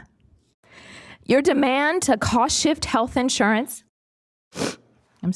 expenses would require me to pay an additional $1,646 per year towards the cost of retiree health insurance and $15,422 per year for health insurance for my boys and myself. That's $17,068 in additional cost this year and increasing every year after that. And what do you want me to do, what do you want to do with the extra millions that you are demanding from teachers and classified staff? Is it to improve services to students? Lower class sizes? Add more school nurses? Increase the number of counselors? Add more psychologists? Implement robust MTSS programs, which is what we asked for with those savings. As far as I can see, your primary goal is to increase the district's reserve fund from its current $70 million to nearly $100 million.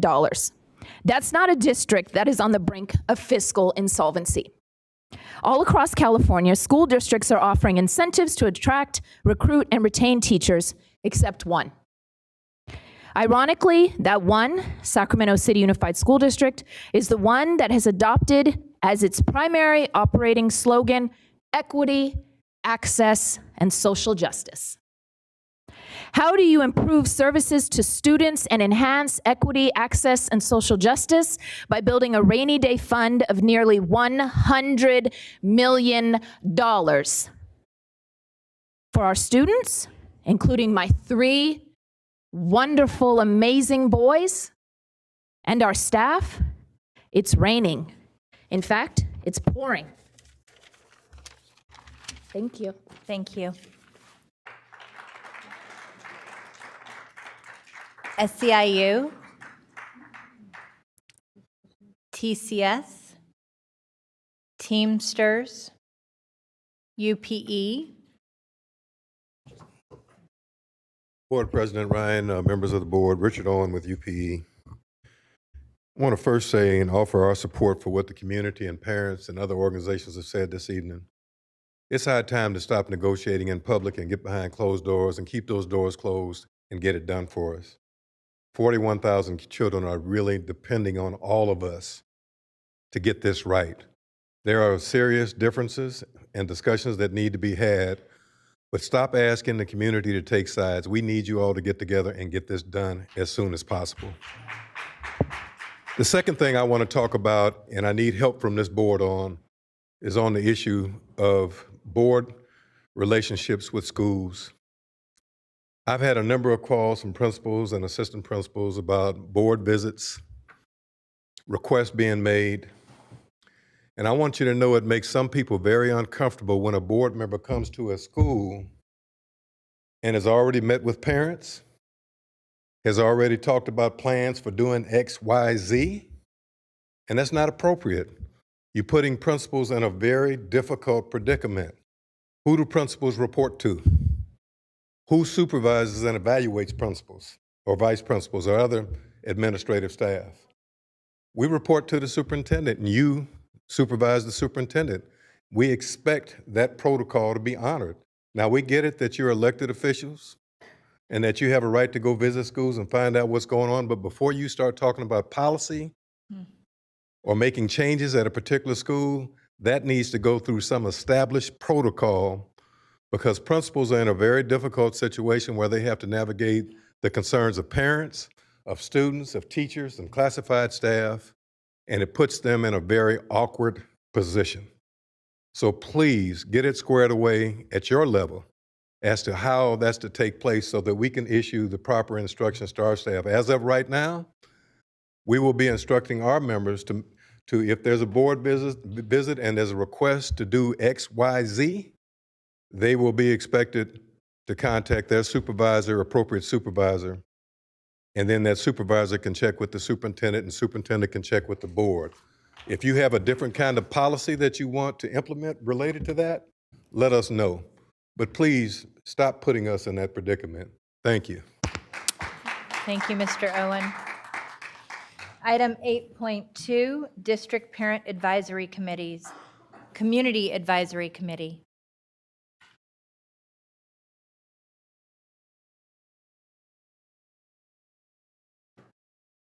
Renee, is it just you this evening? Okay, wonderful, thank you.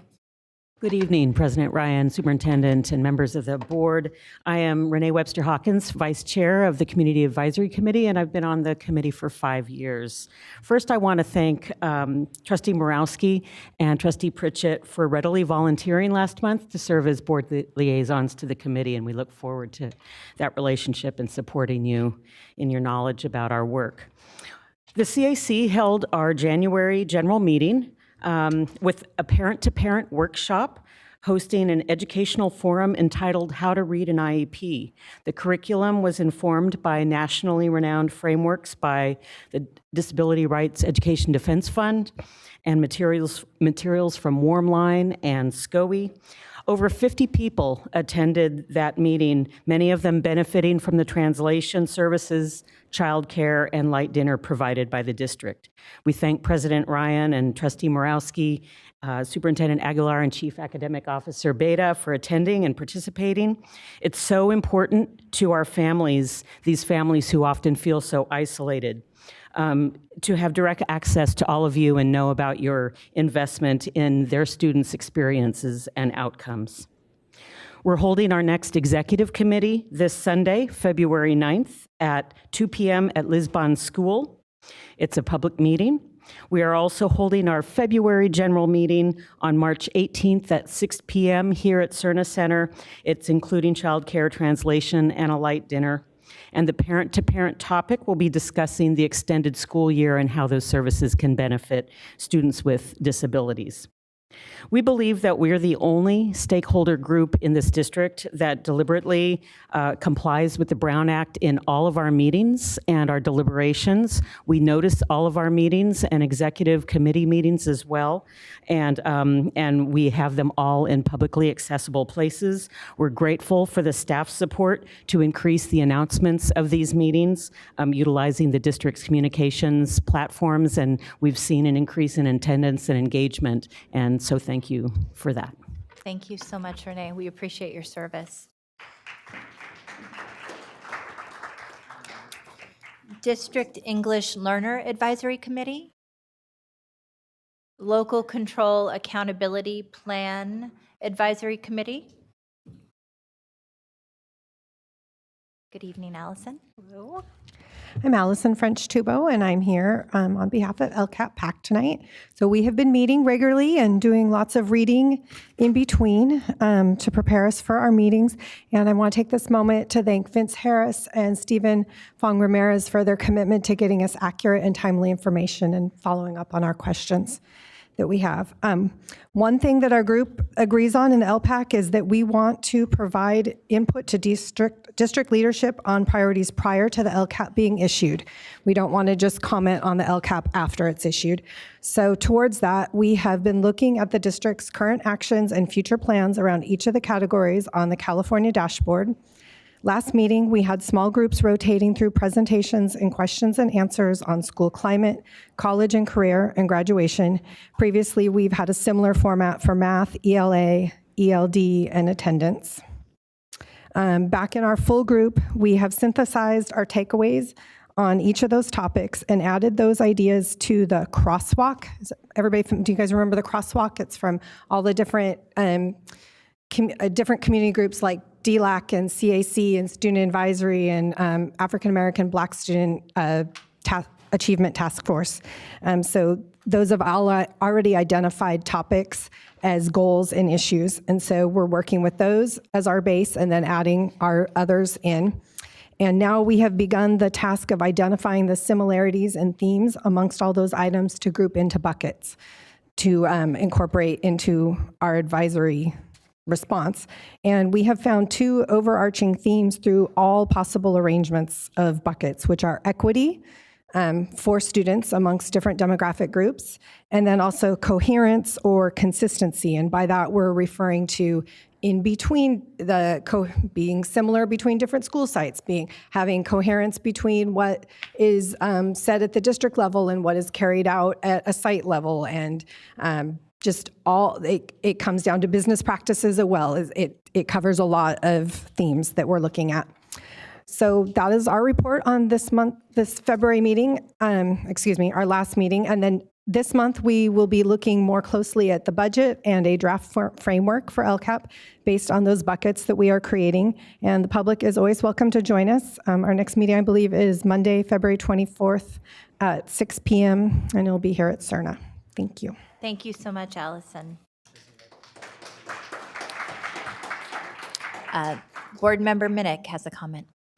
Yeah, I just want to say, so I was able to attend the last LCAP meeting after not being able to attend in the fall, so it had been a while, and I was just amazed by the depth of the conversations that they were having, and not only were they willing to have some pretty hard conversations and really deep conversations about what's best for our kids, but it was clear that they were extremely well informed about all the topics, and I was lucky enough to get to bounce around while they were having small group discussions with district staff on different areas of importance. And I was really impressed by just how well prepared our staff was in making sure that our LCAP members were given the information they really needed to be successful, and the way they handled questions and stuff. So I just want to give a shout out to the members of the LCAP PAC for really diving in, and for all those staff members who were there and made sure that they had the information they needed so they could be successful. So thanks to Vincent and everybody else who really made that happen. So thank you so much, Member Minnick. Item 8.3, the superintendent's report. Thank you, President Ryan, and good evening to everyone. I'm going to be very short in light of the fact that we do have many people in the audience, and I'm going to, as I did at the last board meeting, encourage you to stay. We have a series of very important presentations, update presentations on our budget, as well as a presentation from the state auditor. So with that, let me just be very brief. I want to just thank all of our staff, Member Minnick, who just walked away. I had the opportunity last week to participate in the Lunar New Year celebrations at Camellia Basic. And I also went there because you may have heard that Camellia Basic will be recognized as a distinguished school in 2020 here in a couple of weeks.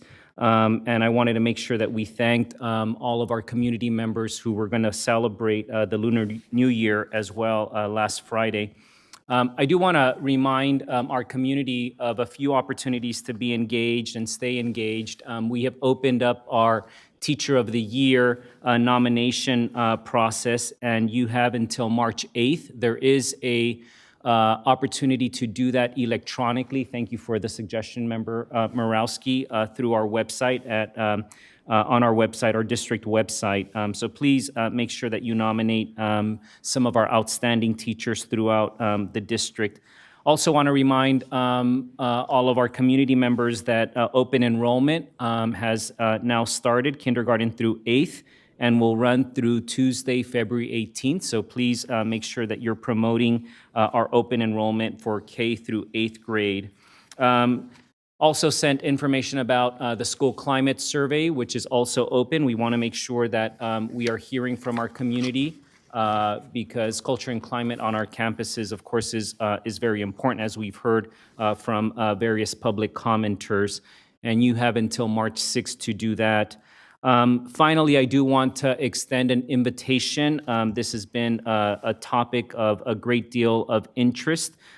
We have now hired our Director of School Safety, and we are going to have a Safe Schools community meeting this next Tuesday, February 18th at 5 o'clock here at the CERNA Center. You'll be able to interact with our new Director of Safe Schools, Ray Lozada, and hear about his vision around that topic. And finally, just a reminder that we will be closed on Monday, February 10th and Monday, February 17th for our presidential holidays. So again, I'm going to yield back to you, President Ryan, and continue on with our agenda. Thank you, Superintendent Aguilar. Item 8.4, President's Report. I'm going to begin just very briefly with two invitations and announcements. In honor of Black History Month, on February 18th, we will be promoting and participating in Black Parent Involvement Day. This will be the second year that my husband participates in the program, a wonderful day where we encourage Black parents across the district to come to visit their schools and play an active role in their children's life, an even more active role than they already are. And I often say it's families and not parents, because we know in our communities it is aunties, uncles, grandparents that are often the bedrock of our familial unit, and so we're encouraging everyone to participate. In addition to that, this is our fourth year of participating in No One Eats Alone Day, part of a national initiative recognizing that around Valentine's Day, there is an increased feeling of isolation for many of our children in school districts. In particular, in Sac City, we have heard it is a time where children feel that they are unwelcomed, and if they are not gifted Valentines in a way that they are expecting, can feel even more isolated from their classmates. No One Eats Alone Day actually encourages students to eat with new partners, and through a series of activities at schools, middle schools across the district, will open conversations about bullying prevention and inclusion. And I just want to, beyond these two events, provide a couple comments as we go into the portion of the agenda that will be focused on budget. When I joined the board a few years ago, I think like so many in this room, as the parent of children that I feared would become a statistic, I wanted to upend an inequitable system. What I didn't know in coming into Sac City Unified was that it wasn't as simple as wanting to lift up restorative practice across the district. It wasn't as simple as wanting to implement multi-tiered systems of support for students who are being left behind. It wasn't as simple as changing the school calendar so we could better recruit teachers or ensure summer learning opportunities, access to community colleges. That so much of our ability to equitably serve students in our district rested on our ability to ensure that our labor partners agreed with those changes. When I look back at the history of Sac City Unified, and in talking to so many of our community members, they will tell you that we have failed Black and brown students for decades. Today is no different. We are at a time when we have a budget crisis that has been documented since 2003, and yet, as little as a few years ago, we were debating with the very partners that serve our students, whether or not we were in the best fiscal position in the history of Sac City Unified. I think that we can agree that we love our teachers and want to do everything we can to ensure that they are well compensated. But frankly, we have to love our children more. And when it comes down to it, we can't continue to come back and say we have agreed to have restorative practices be a part of a negotiated process where people have to choose to participate in order to make that part of the fabric of everything we do. We can't allow for assessments to be signed away by MOUs that never come before the board, so that children like my own daughter don't know that they are failing to meet grade level until halfway into the school year. And we shouldn't have to argue for 8 years over changing a school calendar that we know will create more opportunities for kids. If we walk away from tonight's budget conversation questioning the 5th audit from the state auditor general, questioning that validity and lacking the courage to put in place the changes we know that will finally center our decision on kids, shame on the board, shame on the community, and shame on Sacramento for not choosing to do better.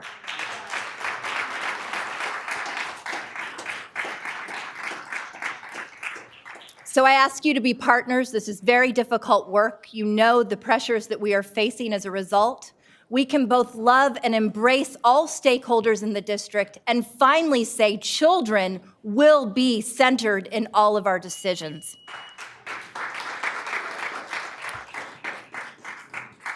Item 8.5, student member report. Board member Eng Olson. Thank you, President Ryan. I have a couple updates from the Student Advisory Council. For our sex ed initiative, we are finalizing surveys, which we hope we can distribute in district high schools. And the objective of the surveys are to evaluate the current state and efficacy of sex ed curriculum and instruction in high schools. Once we gather the survey results, we can then strategize on how to improve high school sex ed to mitigate deficiencies expressed by the survey. Some student concerns that are on our radar include a lack of inclusivity in sex ed for individuals who do not identify as straight and cisgender. Another concern is how sex ed is only taught for a couple of days, usually freshman year, and students are likely to forget or disregard information that is presented so briefly. The second SAC initiative is to organize care closets to serve vulnerable students in this district and provide them with donated clothing. Like the sex ed initiative, the Care Closet Initiative team is putting together a student survey to gather data on where and why care closets are needed. We hope to submit our survey results to the LCAP committee by March so that the data may be considered in the allocation of funds towards the initiative topics. I would also like to expand the accessibility of the student board member and student advisory council applications. To my knowledge, in the past couple of years, you essentially have to know the student board member personally or specifically who to contact in order to get a hold of the application for the student board member position and for the student advisory council. And in an effort to expand the reach of youth representation in the district, it's imperative that we make the applications accessible to all students in SUSD. If the applications are easier to access, then hopefully more people will apply. In my opinion, having the application form available year-round on the district website and then having a set deadline for when that application is due is a much clearer and effective way of processing candidates. I also like to announce that I'm holding a student forum at Kennedy High School, similar to the one I did with Board Member Minnick at West Campus, which is currently set for next Thursday at 2:30 and is open to all district students. And lastly, I would like to revisit the leadership crisis at Mcclatchy, an issue that was touched upon last board meeting. I, as a student, fear that nothing will happen and that we are currently en route to no significant reform in the leadership at my school. My brother is a freshman at Mcclatchy, and for him and the thousands of students coming after me, I feel obligated to advocate for our school. At risk, vulnerable students are hurting the most when teachers leave due to a school environment rendered inhospitable by ineffective leadership.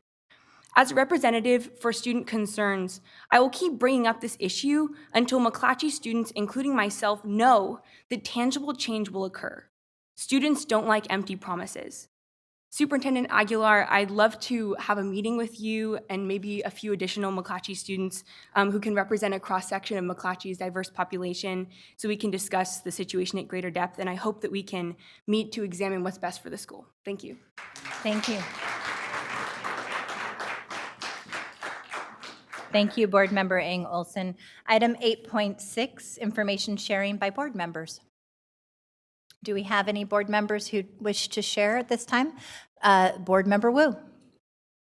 I will just say that I was at Council of Great City Schools for the weekend last, and that the next Washington meeting is March 21, 22, 23, 24. It's in Washington, D.C. Thank you. Thank you, Board Member Wu. Vice President Pritchett. Thank you, President Ryan. I have a couple things I wanted to report on. First, I've had several community members reach out to me regarding public records requests.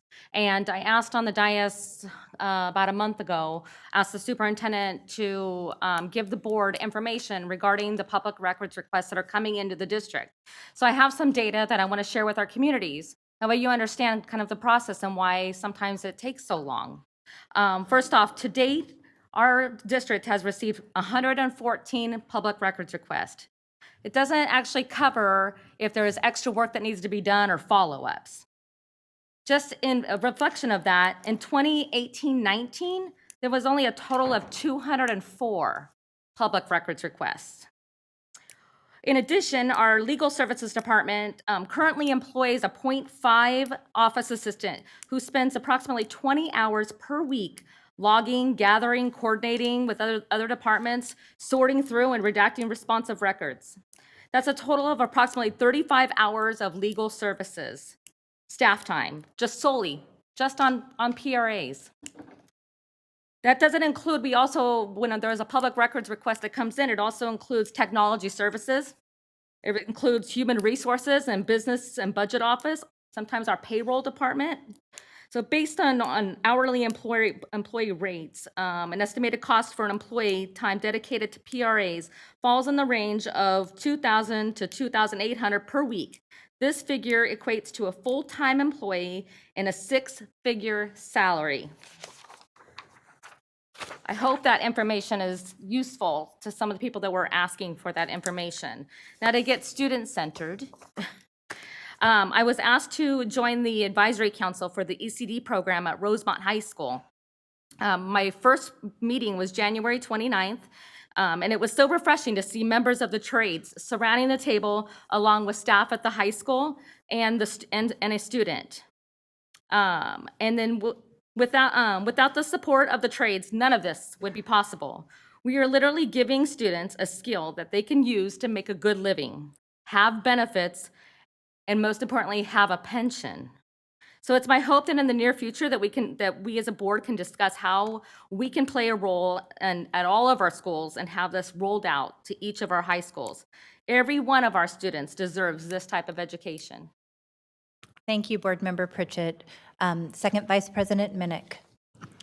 Thank you. Real quick, I just wanted to do a follow-up for Member Ang Olson based on the student forum at West Campus. Part of that conversation was we had a discussion with some students about new or deeper ways for student voice to be heard at the district.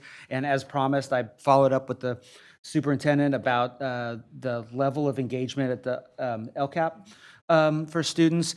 And I just wanted to make sure that you knew and everybody knew that. So I went to the LCAP meeting and they were, this was like the next week or 2 weeks later, they were already discussing like how best to strengthen the youth voice on that. They had already been having conversations with folks in our youth development department. And even though we're not there and we still have a lot of work to do to make sure we have student voice, I want you to know so you can kind of let other students know that those times that you do speak up, like you are being heard. And the wheels turn slowly sometimes in our system.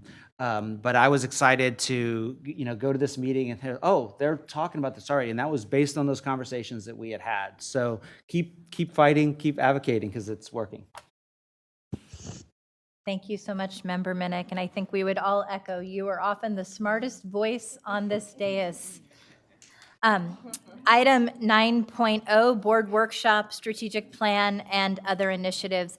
In introducing this next section, I do want to recognize that this is part of the board's very intentional effort between now and June of having a single board meeting per month dedicated to the issue of budget. And so you'll see the next several items are a deep dive into a series of critical budget conversations.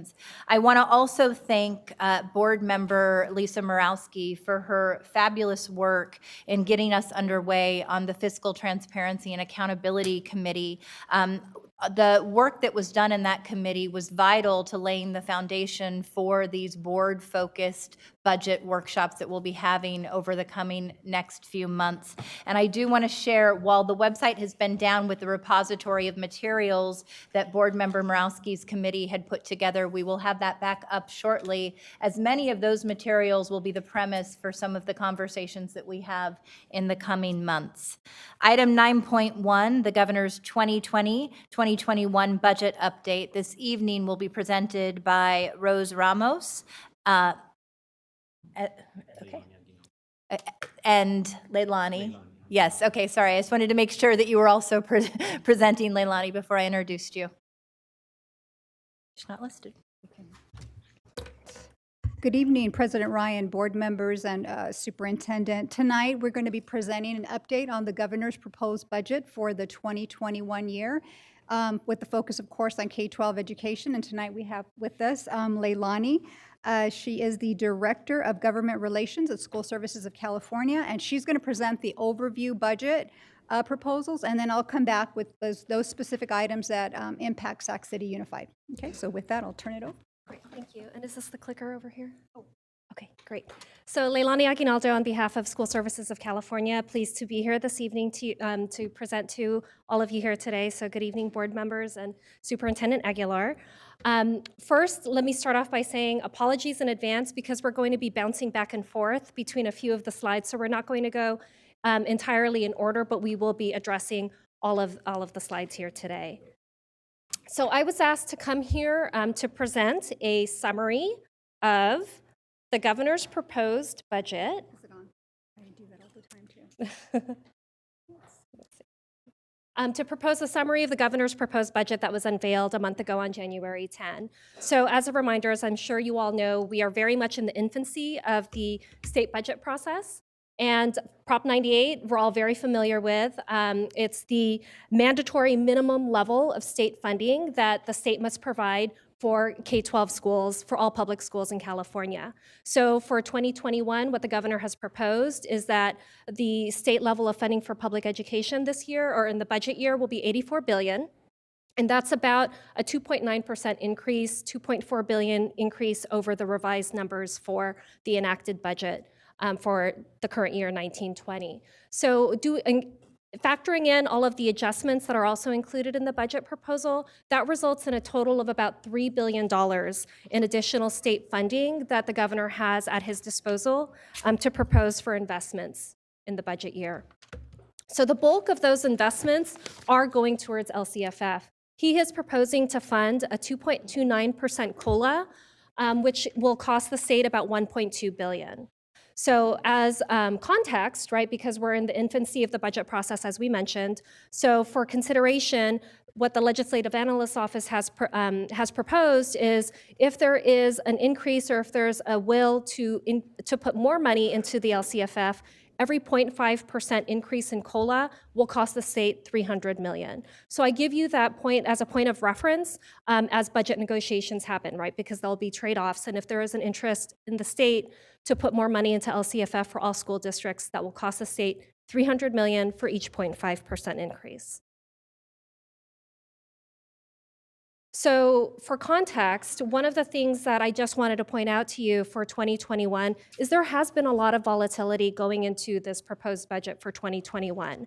So if you think back to about 6 months ago when the current year budget was enacted and signed into law, what was projected is that it would be a 3.0% COLA for LCFF. And then a few months after that, the Legislative Analyst's Office came out with an estimate for what they predicted would be the COLA for 2021, and they predicted it at 1.79%, which was a significant decrease from the 3.0 that districts were told to budget. And in the meantime, when the budget was proposed last month, Governor Newsom has put it at 2.29%. So I give that all to you as context, just to show the types of volatility that school districts have to work with. So what does that mean for the district? Well, this is just a comparison of what we were thinking we were going to get at first interim for the out years. And as you can see, there's the decrease. So this is in percentages. So what does that mean in dollars? So in dollars, it's here. So the top part of that table shows a cumulative amount of LCFF funding that we were projecting to get, which is that first interim line. And the tables that follow right beneath that break out the LCFF by the base and the supplemental concentration, just so you can see the impact on the two funding sources that make up the total amount. And as you'll see in 2021, that's a pretty significant difference than what we were projecting at first interim.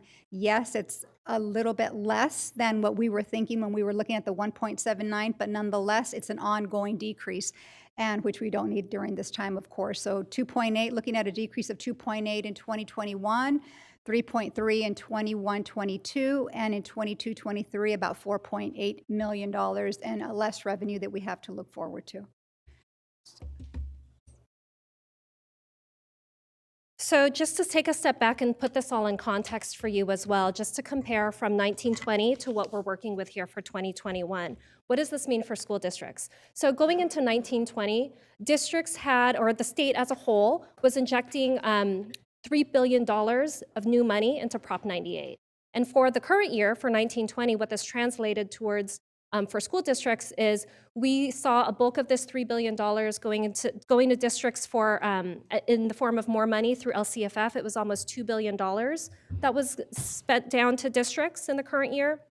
And then there was a significant increase in special education funding, about $645 million that was new money for school districts for special education. So for the current year, there was a good amount of money that school districts received that helped with operations relief.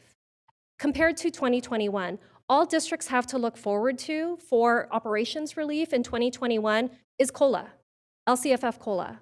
Out of that $3 billion that the governor has proposed to invest for 2021, only $1.2 billion in COLA is what districts have to count on at this point for operations relief. And then also, not to mention that in 1920, in the current year budget, there was also an infusion of cash, more than $3 billion that we got outside of Prop 98 that went towards STRS and PERS relief for districts as well. So the other thing I wanted to focus in on as today's budget summary, because I know that it's a significant impact for Sac City Unified, is the special education. So just as a recap, in 1920, it was $645 million of new state funds that was put into special education at the state level. How did we get that money? So the districts received that money in the form of $152 million, which was used to increase the base target, that's the minimum level of funding then that all school districts receive for special education, so that was a big chunk of that money. And then a bigger chunk of it was almost $500 million for preschoolers with disabilities. So these were 3-, 4-, and 5-year-old students that were in state preschool programs that have an IEP. These are preschoolers with disabilities. And so districts got an amount of money for that as well. So this was $645 million of new ongoing money. But what we were told for 1920 is, you're getting this for 1 year, and it'll remain to be seen how you're going to get this in the future years. So for 2021, what the governor has proposed doing is that $645 million of new money, that's going to be used to further increase the minimum base rate that school districts receive for special education. So details on this part of the budget we're still waiting for the governor's trailer bill language that will detail what this new formula will look like. But our best guess at school services is that this new base rate will be somewhere between $640 and $680 per ADA. So it's not going to be a range, it's definitely going to be a set amount, but that's the range that we're estimating based on what we know from the governor's proposal so far. So what does this mean for Sac City Unified? And here it is. So we use the, the low range of 640 since we don't know. It's a pretty, big unknown at this point, rather than overestimate. Our current rate, as you'll see up there, is $556.63. So that is a nice bump up. So using that 640 and looking at 2021, that would bring in roughly about 5.5 million. And in the following year, 5.4, the third year, about 5.2. So at least we have some offset to that decrease that we're getting in the COLA, but nonetheless, it's still we're not going to be able to realize the full increase from this because of that offset in our COLA. So we're looking at about, we did the math on that, and we don't have it up there, but I can just share quickly. It's about a 2.2 million gain in that first year. The second year, it drops down to about 2, and the third year, it really comes down to about 400,000. And the reason for that is because we also have to factor in that we are projecting a decline in enrollment. So, we're accounting for that as well. And then just as a reminder for context, as has already been said in many studies, and as you know all too well, Sac City Unified has been very underfunded historically. So I included this this chart up here just to give you that context. So in 1819 and even before that, Sac City Unified was the 10th lowest funded SELPA in the state. That's out of like 220 SELPAs. We were the 10th lowest funded in the state. So, and you see here this maximum of 928, and in 1920 it's a maximum of 960. It's actually really misleading because those are two SELPAs that are out in far-flung areas of the state. But really, the bulk of school districts, the bulk of SELPAs were clustered around that the statewide target, with Sac City unfortunately being historically underfunded. And so in 1920, when they raised that minimum of the base-wide target, that was a significant increase for Sac City Unified for special education. And then just going through really quickly, another chunk of money that's going to be going out to school districts this year, there is $250 million, also one-time funds that again will be going for 3, 4, and 5-year-olds with disabilities. Again, this is just a proposal, but this money is half of what school districts like Sac City received in the current year.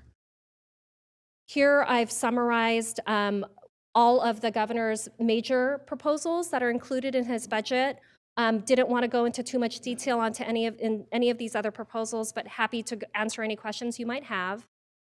And then just setting it for context, what's not included in the budget? There's no increased LCFF targets. That's something that I know a lot of folks have continued to advocate for. That is not a part of this budget.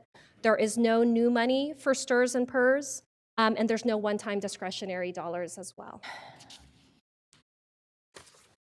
And we're getting to the end of the presentation. And so what do we have to look forward to? It remains to be seen, but the opportunities are that there may be additional special ed funding. The deficit factor that is applied to our rate may be eliminated. So for us, what does that mean? It's about $600,000 a year, but that's to be determined. And then depending on the state budget, there may be improvements there. We don't know yet. There could be still a lot of negotiation between now and then. And then for us locally, what risks do we possibly have? Future liabilities that we don't know yet. Textbook adoptions that we haven't factored in the out years. We know we have some factored in the future years, but we don't know for the 3rd or 4th year what we may need to set aside for. And then we have some expiring resources, some pretty major ones out there that we have to decide how or if we're going to sustain those. And then finally, the risk is, of course, again, the state budget, what ultimately ends up there and how it could impact us.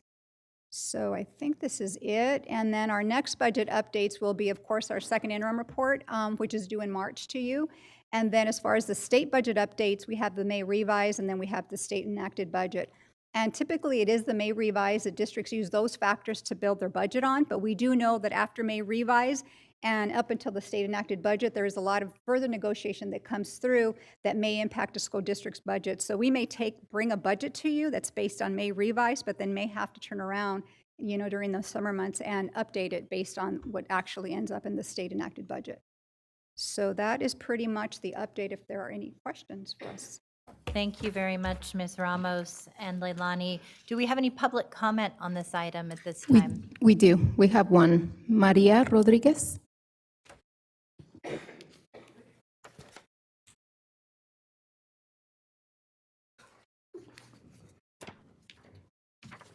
don't know why Cecile's not asking a question. Good evening, board. My name's Maria Rodriguez, and I have a question that I hope you will ask for me, since I know we in the public can ask our questions, but we may or may not get an answer. It says 17 seconds. Okay, thank you. So I have worked for the last 12 years at a nonprofit in Davis doing their accounting, everything. And I love, love, love accounting. And how do I say this?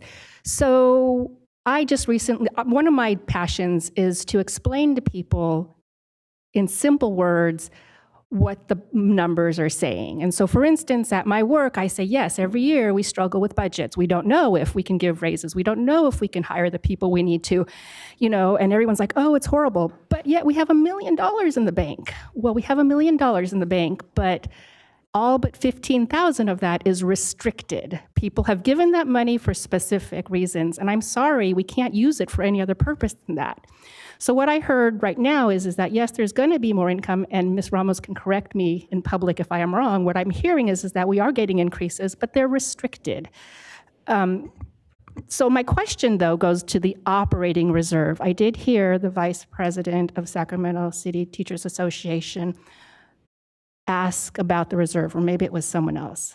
But anyway, my question is what is the requirement for the school district as far as what the reserve has to be? Are we at that point? Are we over it? By how much of a percent are we over it? From all my years of being here, I understand, in my opinion, that really the school district's hands are tied because they have to be restricted on what they can propose for enrollment. They have to be very conservative. there's a lot of pressures from the state and county about how things can be accounted for.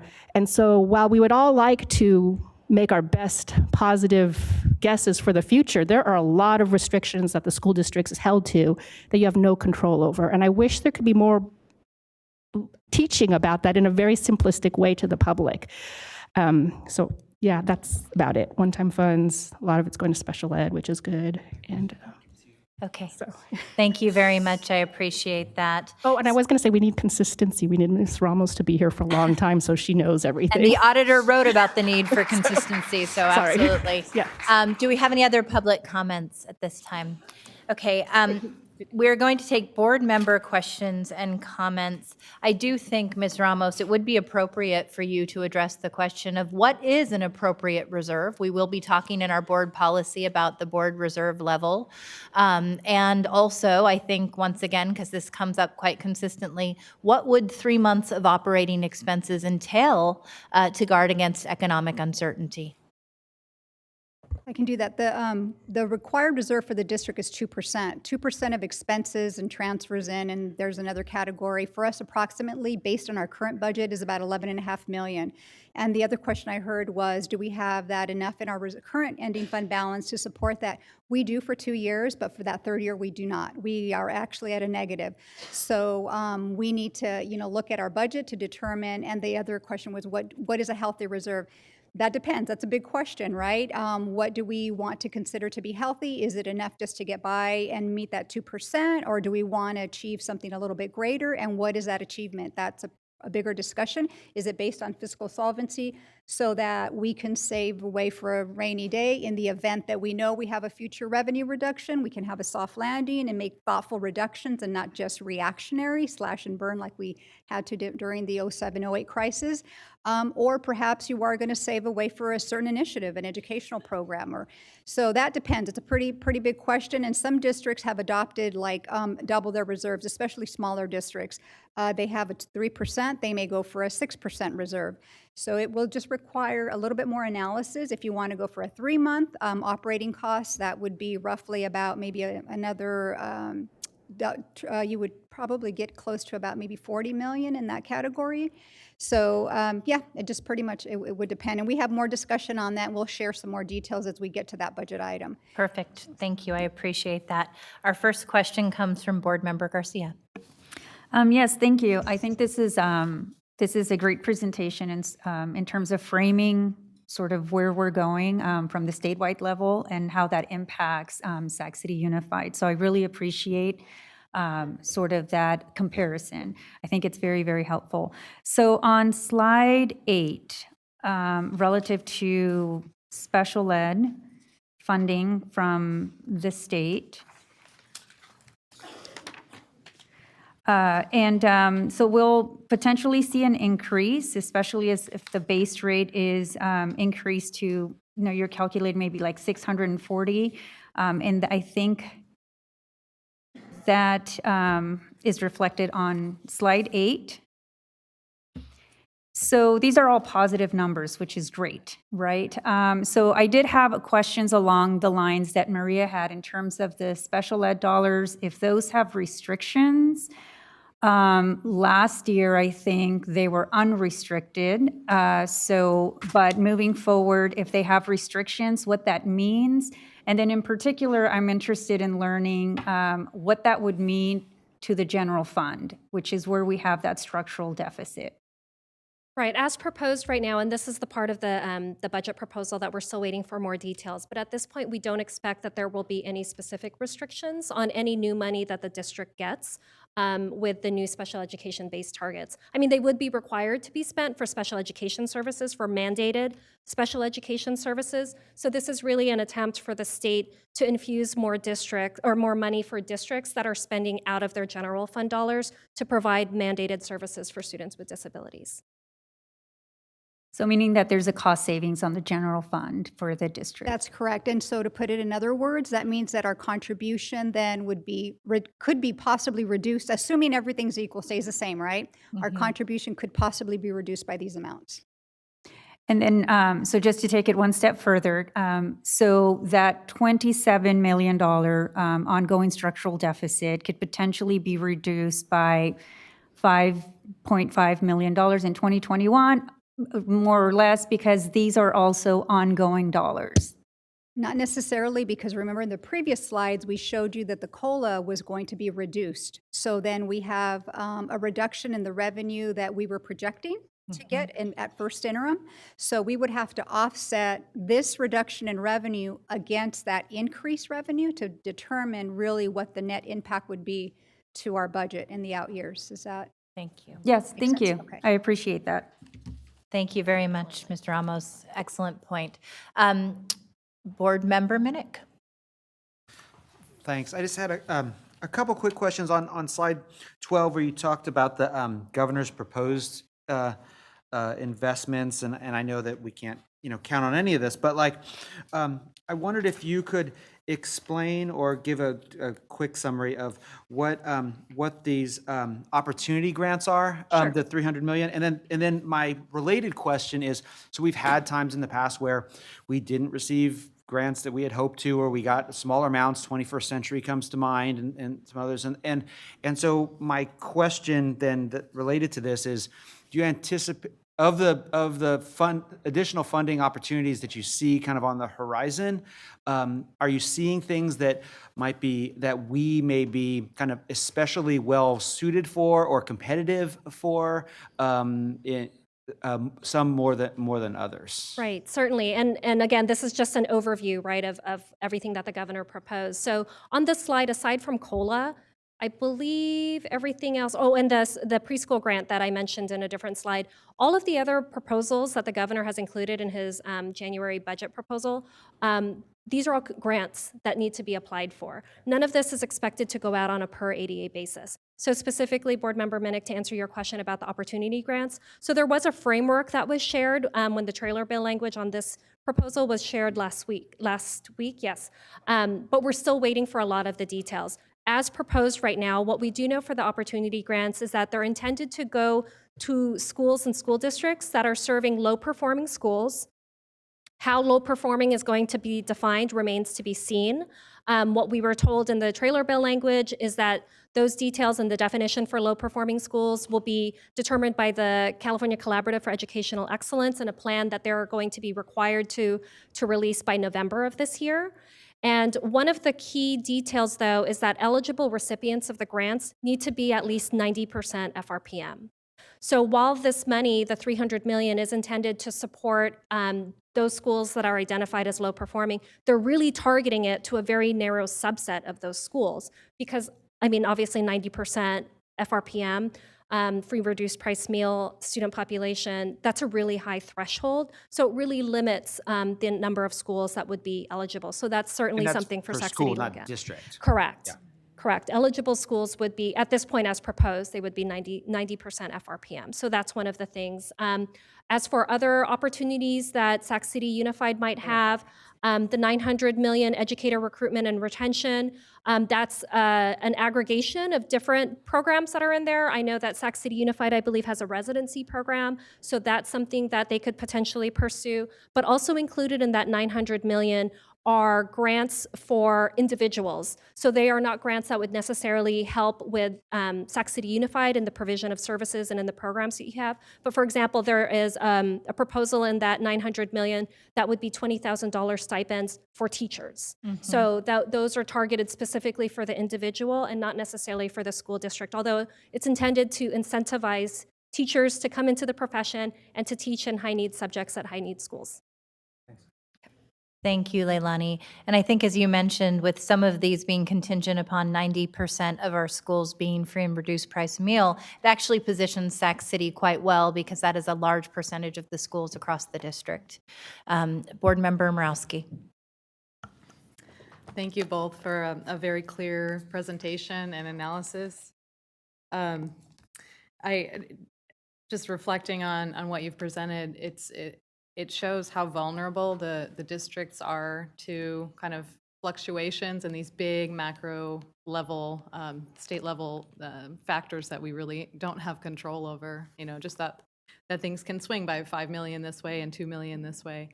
So that's just, a reflection and something that we need to be cognizant about when we talk about why budget projections are always changing, or are the numbers right or wrong. Someone once told me the only thing you know about a budget projection for sure is that it's wrong. You just don't know, which way and how wrong, right? So I just appreciate the, that context of how it's always changing.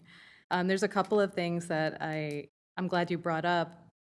One of them is the SIG grants, and I'd love to, hear more about, how much the impact is to Sac City Unified.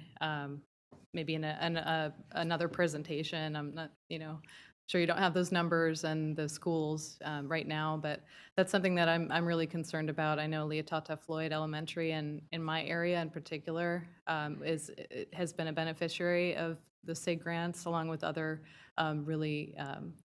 schools with highly vulnerable populations. So I really think that's something that we need to understand better and to focus on. I think perhaps the community school grants, if that goes through, that could be an opportunity to offset some of that. But I think we really need to know to inform the ability of us as board members and our community members to advocate for something that will replace those funds or maintain those funds, because I think for certain schools that is going to be just so critical to have, because they really support the student services that kind of make those schools run for populations that have a lot of trauma. Thank you. Thank you, Board Member Rowski. Excellent points.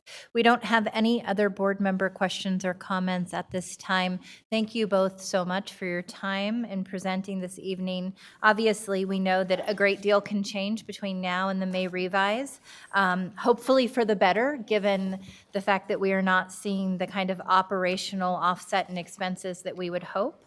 And we appreciate, once again, the items that you've brought before us. Moving on to item 9.2. This is actually an action item. The approval of the first interim fiscal recovery plan this evening, also presented by Rose Ramos. Yes, this is the 1920 First Interim Recovery Plan. It's part of our required reporting to SCOE with all of our interim reports, and a draft went to SCOE in mid-January, based again on first interim reports. And basically what we're saying is just we're repeating what our deficit is, what our shortfall is, our target solution, and then acknowledging the reductions we've already made, and then putting out there possibly some options for achieving that target reduction. And then the board takes action on the plan, and please just know that this is an evolving plan with some ideas about how we can possibly close this gap. And it's meant to be a plan that the board weighs in on and provides feedback. And so another updated plan would be presented at second interim. And as we know, the majority of our reductions have already been made in those items and categories that don't require negotiation. So what's remaining on the table is items that will require negotiations. And there was a more extensive list provided in your board packet. And so basically, we just have to approve the plan at this point, and take any questions or feedback. Great. Do we have any public comment? Yes, we have two. Renee Webster Hawkins and Sarah Williams.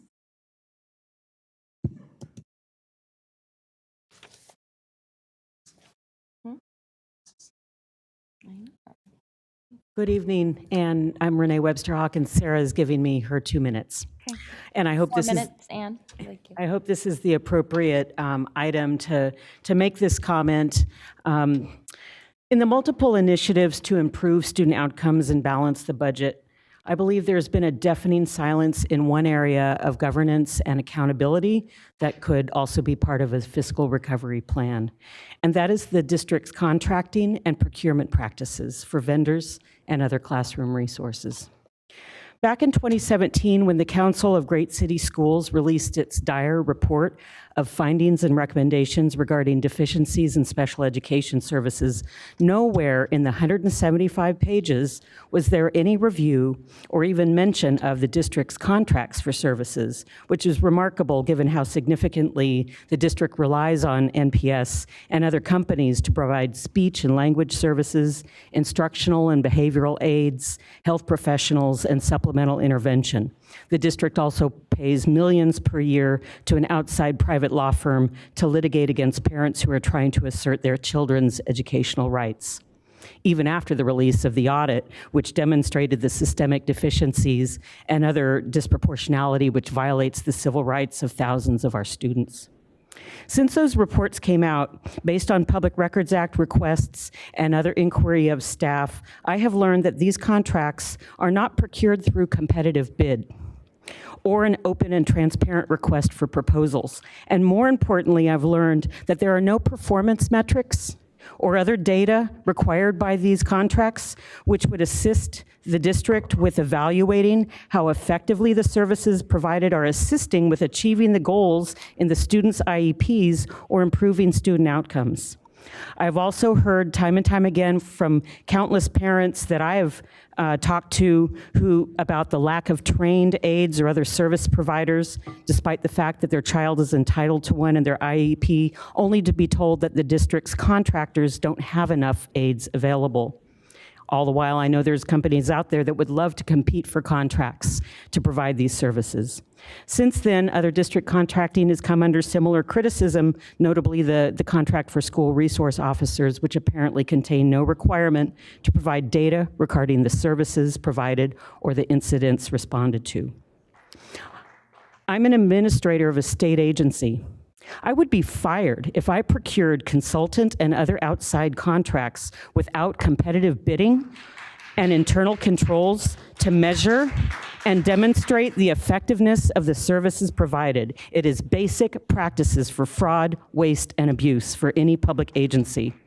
So you may recall that in June 19, the Community Advisory Committee formally called on you, the trustees, to immediately adopt board and administrative policies to ensure that all district contracts include performance metrics and monitoring, and that they only be renewed after public competitive bidding. Please do this now before you vote on one more contract renewal buried in your consent agenda. In an era of fiscal restraint and accountability, it is only prudent. It is essential. Thank you. Thank you. Do we have any board comments? No. All right. Seeing no board comments, this is an action item. Can I get a motion to approve the first interim? Oh, I asked for board member comments. Nobody hit their button. Oh, Member Morosky. Thank you, sorry. So I just wanted to ask you, Rose, or Ms. Ramos, to explain just a little bit more about kind of what it means, what we're voting on today, since it is an action item. And it is a little unclear, maybe because the savings plan is contingent on negotiations, and we don't know what that will look like. It does have, it does include a lot more specificity in terms of the dollar amounts and the calculations than prior plans, which I really appreciate. And I appreciate, you know, the backup and the you know, the ability to say, like, what are those particular line items and how were they calculated. I would, you know, like a little more more analysis in terms of how these specific reduction proposals affect individual employee groups. And I know we're going to come back around at the second interim with an updated plan, but I would just ask, you know, as we're looking at, and particularly on the healthcare savings proposal, that it really be based on hopefully our ability to benchmark off of a plan that is comprehensive and that is, you know, a robust offering, that we're not benchmarking it based on a very low value plan, for instance. So I think that, as we look at, as we're adopting this in terms of direction to the district to go forward with negotiating savings, that's just a direction that I would prefer we go in. Sure. I can comment on the health savings, but for the purpose of the plan, and just to give you a little bit of background, I'm going to invite Terry Ryland, our fiscal advisor, to come up and just to share a little bit about the requirement on that. Oh, Superintendent Gordon will actually Sorry, be coming up apologize. as well. Thank you. Superintendent Gordon, you've been spending many nights with us at Sac City Unified Board meetings. Thank you for being here. Always a pleasure. Board, pleasure to be here. Member Morawski, the question you're asking is a part of the negotiations process, and I think the staff will take your wishes into account in the context of conducting the negotiations process, but it's not appropriate really to negotiate in public. So they'll take your guidance and your advice into account. And then, as Ms. Ramos said, this plan is a plan that is totally flexible and totally in process pending the outcome of negotiations, and it will return to you at second interim. So it's not something that's set in concrete. Which is obviously concerning since so much in negotiations is beyond our control. But thank you for your candor. Board Member Garcia. Yes, thank you. So I wanted to ask a couple of questions from the actual item, on the agenda rather than the PowerPoint. So on page 2, under budget reductions implemented, you have a box with outlining the programs that are no longer considered for budget reductions. So what it doesn't tell me is which programs would still be available for potential budget reductions, because even with the plan for healthcare savings, it doesn't get us to the number that we need to get to.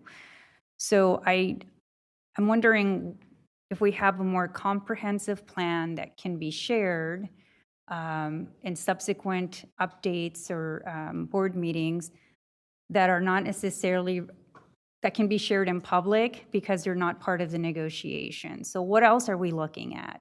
And I don't think that's been clear to me thus far, and I don't know if there's a plan to do that. I'd like for that to happen because we can't just rely on healthcare savings to close the budget deficit. It's just not enough.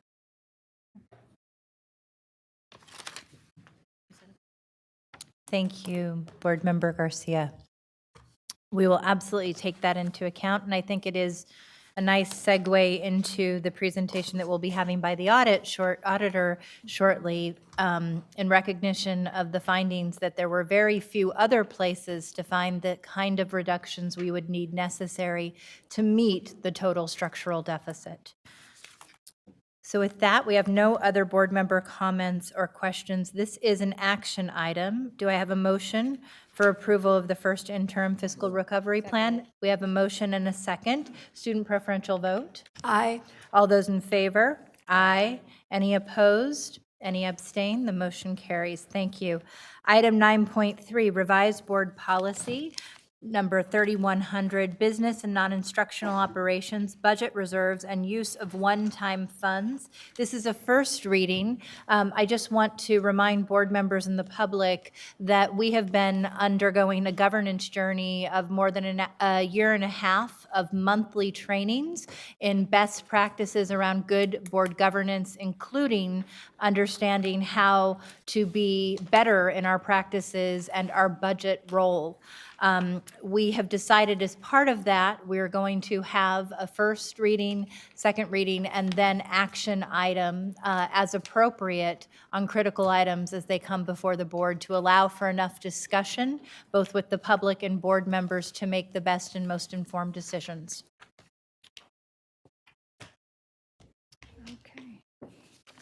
So here, the top part is the current board policy 3100 under the business section. And it currently just reads that the district will adhere to the state required minimum reserve, which is 2%, meets or exceeds. And the proposed policy is right beneath that, and the first couple of lines just reiterate that, but then it adds that the district will strive for a 5% of total general fund expenditures, and this is reading for economic uncertainty. And that also states that should the district fall below that the efforts will be made to restore that rate at a rate of 1% per year. So for example, if you get to a 5% in the future, and the following year you're at a 4%, the following year then you will work hard to restore that 1% to get you back up to the 5%, just to clarify that. And the benefits for that are, of course, to protect the district from future fiscal crisis. This provides you a buffer so that you can adjust your expenditures if you have any kind of funding reductions, or you can absorb an additional liability that you were not anticipating. And then it allows a district time to really thoughtfully adjust your budget and strategically versus having to just go in there and make massive reductions that you're not prepared for, and that can be pretty harsh. And the other item was the use of one-time funds. Now, in this one, let me go back really quick on the reserves. We did survey a few districts just to kind of get a feel for what were some of the board required reserves in other districts that were above the minimum, and a lot of them tend to land right around 5%. So we use that as a starting point, a benchmark. However, we did struggle with the use of one-time funds. For this one, this will be probably a new policy out there. Many districts do not have this yet, and I don't want to say none because there may be one that we just didn't come across. So this is a relatively new policy. It's just a very good budget practice that most districts do utilize. And what this is saying is just that the district will not utilize one-time funding for ongoing expenses unless it's a last resort. And then it further clarifies that as part of the annual budget, the district office will definitely disclose one-time funding separately and have the board take action on the use of such one-time funding. A couple of them that I can think of quickly that many districts did receive in the last few years were the CSI funding and the Low Improvement Block Grant. And those are one-time funds that we knew had an expiration, and the requirement was for the district office to bring those forward to the board and to show a plan, what was the proposed spending, and then the exit strategy. So that would be an example of bringing something forward. And of course, the benefits are that there's clear guidance, especially to the business office, the budget office, on the appropriate use of one-time funds so that we prevent utilizing those for ongoing expenses, and we avoid those situations where we're committed to a long-term liability that we don't have a sustainable plan or an exit strategy. So that is pretty much it. And again, it's just a first reading. It's subject to further revisions, but just something to get this information out there and have that discussion. Thank you, Ms. Ramos. And then again, in an effort to be as transparent as we possibly could in the dissolution of our committees, including our policy committee, we are now hearing this as part of our special budget board meeting. Do we have any public comments on this item? No. Oh, looks like we have one late Never public mind. comment. Maria Rodriguez. Thank you for the other opportunity. So again, in an effort to speak in general language, I really appreciate the inclusion of the one-time funds policy. What I always have, and I've caught off guard in doing budgets with this, when you use one-time funds, and maybe you guys all know this, maybe I'm talking to the public, when you use one-time funds for operating expenses, you then start the next year with a hole, because now you've operated with these one-time funds that aren't going to be there. So the next year when it comes up to budgeting, you're already in a hole by whatever that amount is, because that is not there. So it puts you off at a bad point. So that's a great policy. Now, this is the first hearing, and I'll think about this and I'll ponder it, and maybe I'll revise my thoughts. But I do wonder in this time if 5% is a little bit high, given that the requirements are 2%. I also tend to do my budgeting from a place of abundance and not scarcity. And I know that comes from my faith. And frankly, I work at a church, but I've been there 12 years and it's different than public domain, I understand. but I just fear that we're being a little too scarce. But I'll come back when you do the second reading and see if I've changed my mind. Thank you so much. We're going to take board member questions and comments at this time. I do want to thank again Member Morowski for the work done in the Fiscal Transparency and Accountability Committee. Part of that was a matrix of recommendations put forth by FCMAT, this being one of them. Obviously, we know a historic practice and a bad budgeting practice of Sac City Unified has been the use of one-time funds to cover ongoing expenses and the lack of a reserve policy. So these are critical responses to that FCMAT recommendation. Board Member Garcia. So thank you. I'm glad we're moving on on this policy. It's very important, and it's one of the recommendations that has been consistently brought to our attention that we're lacking. I did, and I appreciate that we have this sort of format now, that it's informational, so we have a back and forth, and we can continue to think and process these proposals. But I did want to echo sort of if the proposal would be from going to 2% to 5% from one year to another, or is there a plan to do like a phase-in? Do we go from 2, 3, 4, 5 over a certain period of time so that the shock is not that great? I don't know if that's something that sort of can be considered, if there's a best practice out there. Okay. No, great. I think several of us had that same question. And then I Thank have a you, Member couple Garcia. other questions, so, yeah. So I don't know if you want to answer now, or? I can just provide some comments on that. Obviously, we still need to meet the first, items that we need to address, the major items, which is fiscal solvency. We need to make sure that we resolve the deficit, and then we achieve 2%. And then from there, it's up to the board to decide how they would like to approach achieving a 5%. So the other two are our priorities, definitely. Thank you. And then just a couple more questions. So I thought at one point, and perhaps I'm not remembering this correctly, there was a recommendation that it was a higher percentage for reserves. Is that correct? Like at one point it was like 7 or 10%, or? So Leticia, Member Garcia, what you're remembering is our budget consultant that we had, Jackie Canfield, gave us a range that was considered healthy, not a recommendation that we would be tackling, but just for consideration among other urban school districts. Okay. So, and then the last couple of comments are on the one-time funds. I feel like we need maybe like belt and suspenders in this regard moving forward. I just don't know if I think this is enough, because I need to maybe we need to figure out how else we're going to consider those last resort types of situations. Is it keeping the lights on, or is it buying new computers? I mean, there needs to be sort of, I'd like to know what it means. What's the last resort? Because going back to the public comment, then we set ourselves to start off with the following year. So I'm just very, I'd like to hear more feedback, not today, you don't have to answer this today, but how we can sort of restrict this flexibility, because it's still somewhat of a flexibility on using one-time dollars on ongoing expenditures. And I mean, that just makes me nervous, even if we're considering it for an emergency. But if that's an emergency, what kind of emergencies are we talking about? So, so if you can come back with that. And I think those are just my questions. So thank you. Thank you. Second Vice President Minnick.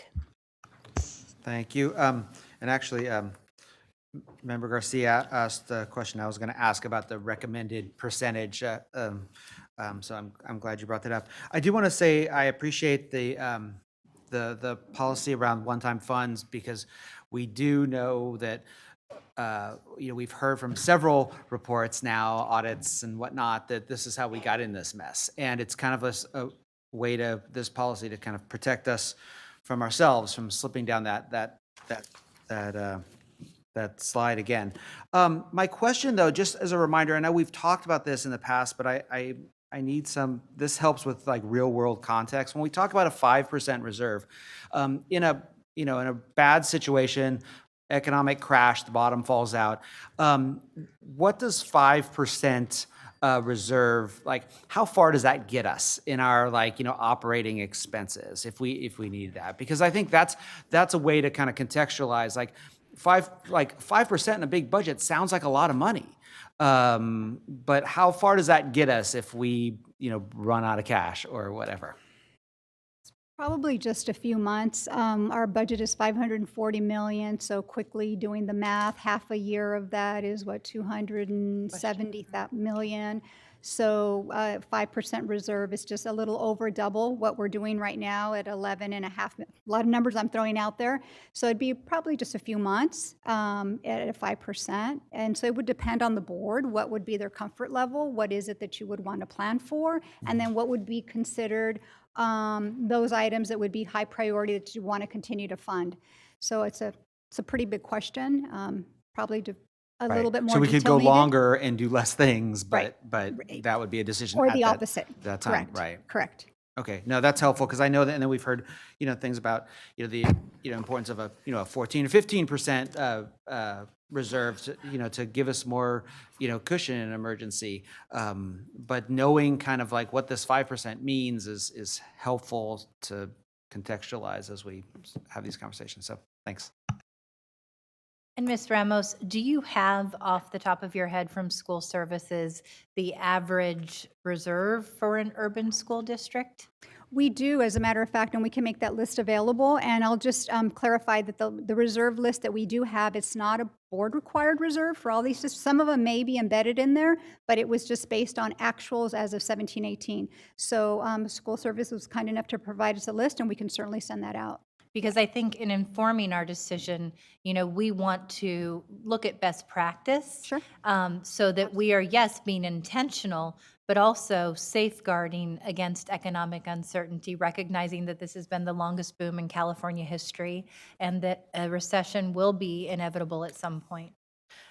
Looks like our final question comes from Board Member Morowski. Thank you very much. I have to admit, I'm highly thrilled to see this agenda item on our board agenda for tonight. I'm very supportive of both of these policies. In general, happy to see one-time funds and our reserve policy being addressed. I do have some thoughts and comments, and hopefully, you know, give you some direction about kind of the way I see it and think about it. So on the one-time funds, both on the one-time funds and the reserve, I think about these as guardrails for how we make decisions, fiscal decisions going forward. But at the same time, we already find ourselves in a position where we're sort of underwater from a fiscal perspective, right? So we're already locked into overspending based on our revenues, right? And that's the 27 million deficit amount. So ideally, I would see these policies as informing our decisions to increase spending going forward. But since we're already in a fiscal crisis situation where we have to reduce costs, I would like us to think about, you know, how we both adopt these policies to inform our decision making going forward, but realize that they may not apply directly to the situation we find ourselves in right now. We may need to have a lower reserve in order to dig ourselves out of the fiscal crisis and meet our minimum, and then going forward, build that 5% reserve. We may need to, because we've already committed to, you know, ongoing expenditures that we don't have the money for. If we get one-time funds, it does make sense to spend those one-time funds on the ongoing expenditures as we're trying to dig ourselves out of our deficit. I mean, that's essentially what reserves are, one-time funds, right? So I think, you know, what I'd like to see in terms of maybe some revisions or tweaking to the policies is just some thought about, you know, how it applies to our current situation. And then on the one-time fund policies, just to echo Member Garcia's comments, maybe a way to structure that is to just be really explicit about the types of expenditures that we think are acceptable and unacceptable examples of one-time funds. That may just be a way to structure it in terms of a policy that would be really clear to understand. Thank you, Member Morowski. Thank you, Ms. Ramos. We appreciate all of your hard work. Oh, you should not be asking a question because we're past time, but no, go ahead. One last question from Vice President Pritchett. Ms. Ramos, can you tell me how long we've had just a 2% reserved in history? Do you know that information? I don't, but I'm almost going to say forever because it's based on your ADA. Yeah. So you would drop to you would increase to a 3% when your ADA drops to 30,000 or below. So. Okay. Yeah. Thank you. Okay. Thank you very much, Vice President Pritchett. And I was joking, I very much appreciate how attentive everyone has been to staying on time per the new format. So we're moving on to our next item, 9.4, the California State Audit Report. Presentation this evening will be done by Rose Ramos and Elaine Howell. We want to thank Ms. Howell for her time and the time and effort of their team in preparing for this evening, in conducting the thorough analysis, and in sharing your findings.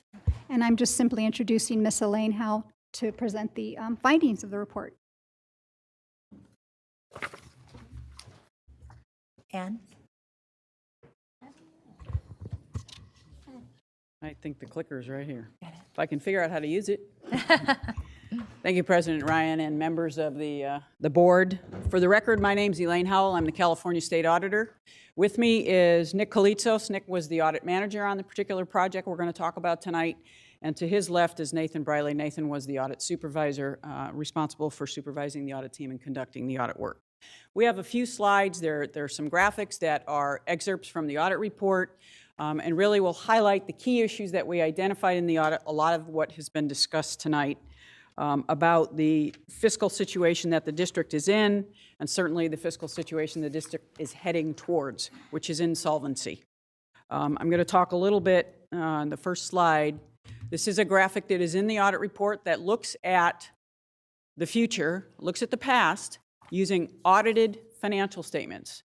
Information that has been verified by an auditor. This is actual information. Here's your revenues coming in, here's your expenditures going out. There has been a structural deficit for the district for many years, and as this slide shows, the general fund, essentially the reserves, the general fund balance has declined significantly in the last several years. And again, that's based on audited financial statements. And then as you can see on the graphic, there's projections for fiscal years 19-20, the year we're in, 2021 and 21-22, that my staff, using audited financial statements, looking at past expenditures, past revenues, figuring out what would the projection look like and what is that going to do to the general fund balance. And as you can see, and as I'm sure it has been shared with you and the public, is the district is heading towards insolvency. In the past 3 years, there has been a significant decline in the general fund balance. It went from about almost 98 million down to about 70 million. So again, it is a serious decline, and there needs to be some decision making. I know it's very difficult decision making. I've been listening to the comments by various individuals in the audience, and I appreciate all the different perspectives, but the fact is this district is in trouble and there need to be some difficult decisions made to try to get you out of that or to avoid insolvency. You certainly, I would assume, want to avoid state takeover. So the next slide is showing you the structural deficit that the district has been suffering from, in my terms, since 1617. As you can see, and I don't know how easy it is for the audience, but the expenditure line is the dark blue line, and most of those years, your expenditures have consistently exceeded your revenues coming in. And again, the shaded part, my staff put together a projection showing that that gap is getting even wider when you project out. And that's why, reaching the conclusion on the previous slide, the district is heading towards insolvency. The projections, and I heard someone mention that currently the general fund balance is about $70 million. If you look at the projections from fiscal years 19-20, the year we're in, through 21-22, the projection is that expenditures will exceed revenues by $77 million. So even if you used every single dollar in your reserve, you're going to run out of money. The structural deficit is just too significant. And again, difficult decisions that need to be made. When we looked at the expenditures, we wanted to look at the composition of those expenditures. 80% of the expenditures of the district are for salaries and benefits. It's similar to any organization. Expenditures in my office, a vast majority of it is my staff. That's the biggest resource, the most important resource to the state auditor's office. Incredibly important resource to the district and to the students in this district are the teachers and the other staff. But 80% of the costs this district incurs, those expenditures, are salaries and benefits. So clearly that has to be an area that district has to take a look at. Other drivers are special education costs, and I appreciate the comments from one of the previous presenters in providing public comment. It absolutely is essential that the district uses competitive bidding for a variety of different contracts. But again, that is not a significant amount of money where you are going to find significant savings in doing that. It's good practice, it's best practice. You need to competitively bid to the extent you can, particularly with certain special education services. And other contracts that you enter into. But again, that's a smaller portion of your budget.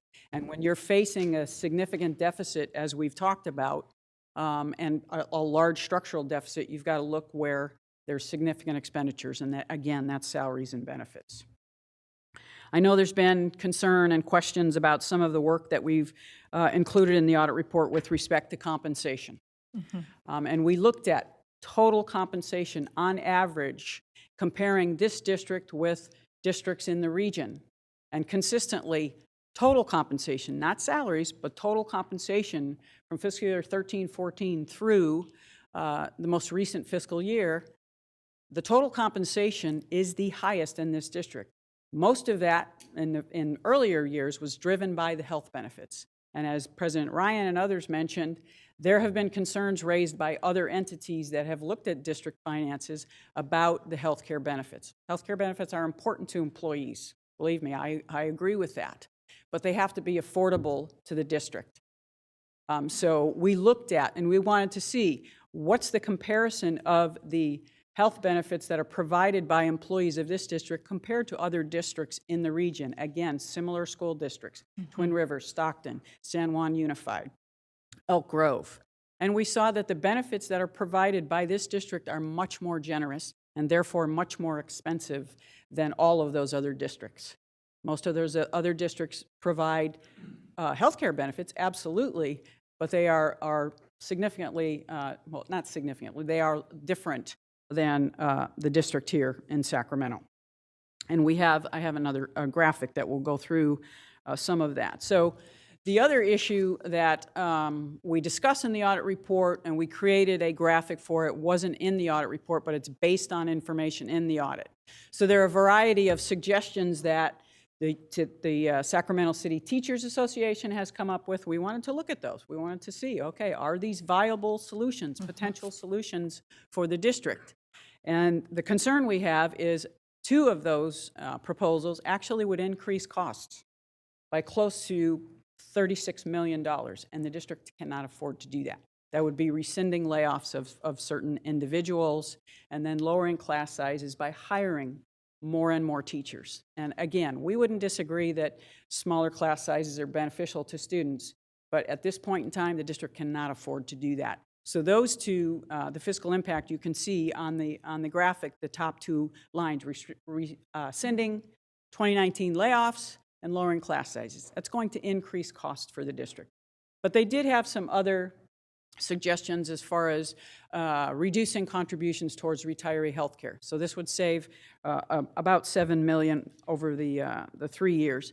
The savings would diminish over time, because if you're contributing less towards a liability, something that you owe, like having a credit card, if you're contributing less towards that, your unfunded liability is going to continue to grow. You're going to ultimately have to pay more in the future. So it is not necessarily the best solution. It is a small dollar amount. Again, we're looking at $27 million, $11 million in 1 year and $16 million in a subsequent year. There was also a suggestion to reduce administrator pay by 20%. We looked at that. Overall, it would be about $3 million, but many of those administrators are part of a bargaining union or bargaining group. So we took those out and we said, okay, if you had the ability just to cut the salaries of administrators who are not part of collective bargaining, it would drop down to about $1 million in ongoing savings. Not a significant amount. And then the last was reducing contract expenditures. And again, I think the suggestion to do as much competitive bidding as you can is a great suggestion. But we looked at those contracts, and many of those contracts are for essential services, for electricity, for power, just to keep the lights on in the classroom. You can't necessarily reduce those costs. So there were a lot of those contracts where it was not feasible to find cost savings in those particular expenditures. Now, the flip side, we looked at Sac City Unified School District's proposal, and it was specifically looking at the health care. As you can see on the slide, lowering the cost for the plan for employee plans, and then 75% of the lowest cost plan.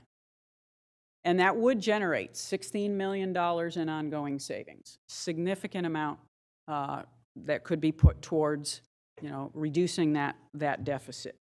We came up with some additional proposals, and we don't have the simple solution, and we wanted to give a laundry list of various options that the district could consider. And that's on our last slide. So there's a variety of things. The ones that were highlighted, we added those together to come up with $27 million. But these clearly are just options that we wanted to put out there for the district to consider. The first highlighted one, cut all salaries, not just teachers, cut everybody's salary 2%. That will generate some savings. The middle section is looking at retiree health benefits. This is requiring individuals to contribute towards retiree health benefits. This is something that the state of California recently did under Governor Brown, where state employees now have to contribute a percentage of their salary towards post-employment benefits. So health benefits, after I retire someday, I will receive health benefits, but I contribute towards that as a state employee now. It comes out of my paycheck. It's a recent change in the state of California. I think it was a smart thing for the state of California to do, and I think it's something that this district and other districts in the state really need to seriously consider to be able to hopefully work towards funding those liabilities that are there and will be there in the future. The next column of potential changes to healthcare benefits. Again, there's options there. We didn't highlight either one of those. We laid them out there as potential options. And then we dropped down to changes affecting all employees rather than just teachers. The potential where we didn't highlight anything was specific to teachers. But we said, okay, let's look at healthcare benefits for all employees. And as we highlighted on the graphic, if you cap the payment at 90%, not a huge cut, but if you cap it at 90%, you're saving $14 million, a significant savings. So if you add those three items that we highlight in this graphic together, you're coming up with that about $27 million in savings. Now, that's not the end. You've got to continue to be, those are the choices, if there are other choices, there has to be due diligence moving forward for this district. You've got to deal with the crisis that you're in right now, and I believe it's a crisis because it's a structural deficit. It has been going on for a long time, and time is, of the essence. If the projections like we have are demonstrating that the district is going to be insolvent in October of 2021, things need to happen quickly to avoid that. So overall, that's the audit report. Again, I have my experts here. I know there were some questions. I wanted to address the question related to the compensation, some of the information we have in the audit report. related to total compensation for teachers in Sac Unified compared to other districts in the region. So with that, we're happy to answer any questions, or do you have any? Thank you, Ms. Howell. First, we're going to take public comments. Do we have any public comments on this item? Yes, we have three. Marisol Aviña, Jim Cox, and Allison French.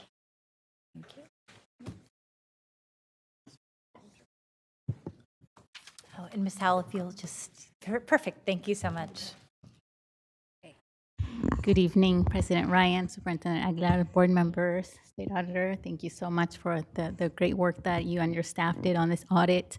I'm here as a concerned community member, just again to support the recommendations that the State Auditor has made. I appreciate that you've created a pathway forward and information that we have known. Now it's confirmed again by yet another audit, and really urge all parties to come together to negotiate. We do not want to be taken over by the state. We really need to make tough decisions, as you have really stressed, and we want you to know that you have community members here that support you and really want to see the best outcome for our children. As you stated, President Ryan, early in the meeting, we need to make sure that we are keeping our kids front and center in these very difficult decisions. So really just want to urge everyone to come together and adopt some of the recommendations that have been made by the State Auditor. Thank you so much. Thank you very much.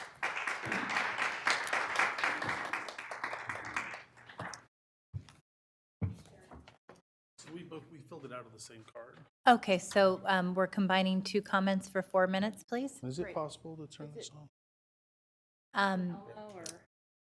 Do we have someone who can help with the overhead?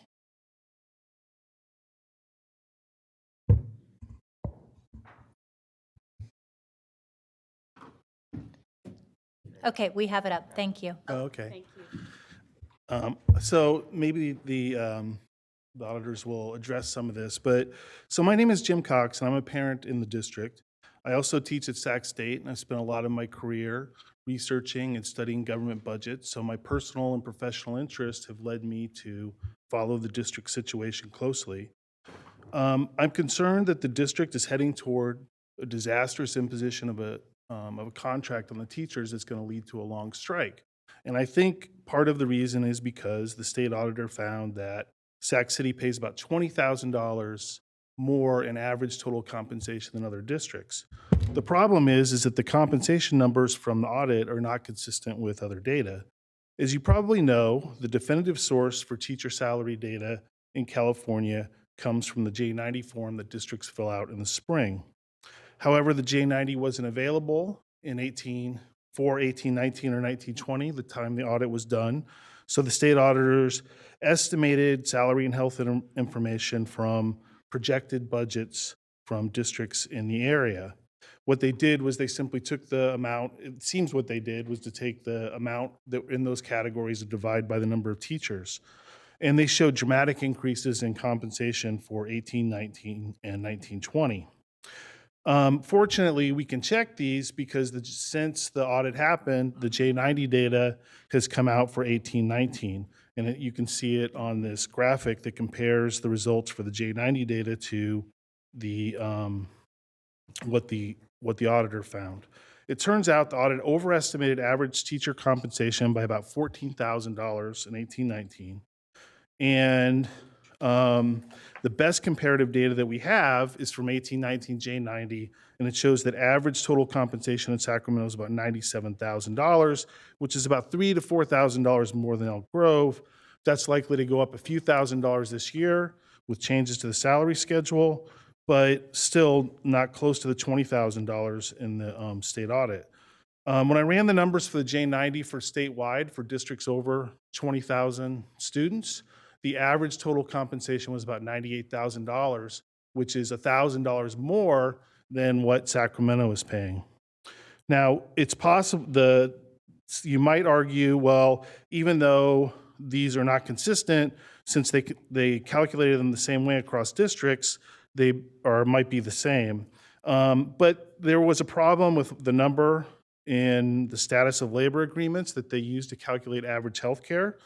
And there was also $8.3 million in back pay included in this year's budget, which was used to calculate average salary for 1920. It is fair and appropriate for the district to compare compensation among other districts, but I hope there'll be careful scrutiny on these numbers. I also wonder why only teachers' compensation is being compared in this way. If we have to make cuts, everybody, including administrators, should have the same comparisons take place. The district's recent proposal to cap healthcare expenditures puts almost all of the cuts on teachers, and there's no mutual sacrifice. I hope the board will find a more balanced approach that will avoid not only a state takeover, but also a long labor conflict and strike. Thank you. Thank you very much, Mr. Cox. Our next public comment, Allison.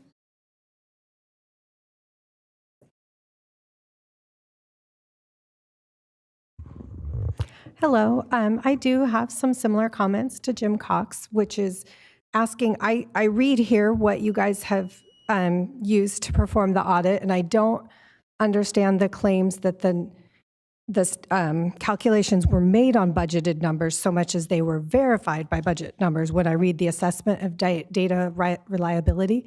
So I'm hoping the audit team can address that. And then also I would be interested to know what districts or what criteria were used to select districts for comparison, because I heard Stockton mentioned, which I don't hear mentioned a lot in public dialogue. I heard San Juan. I often hear comparisons to Folsom and some other districts that are in our region, but might be said to be in a different economic strata than Sacramento as a whole, because Sacramento has, our students are like 70% low income. So what does that represent about our community? I don't understand why we would expect to be the highest paid here representative of our community. So, but the question for the auditors would be to talk a little bit more about the criteria that they used for comparison. Thank you. Thank you. We have one more. Kenya Martinez. Ms. Martinez.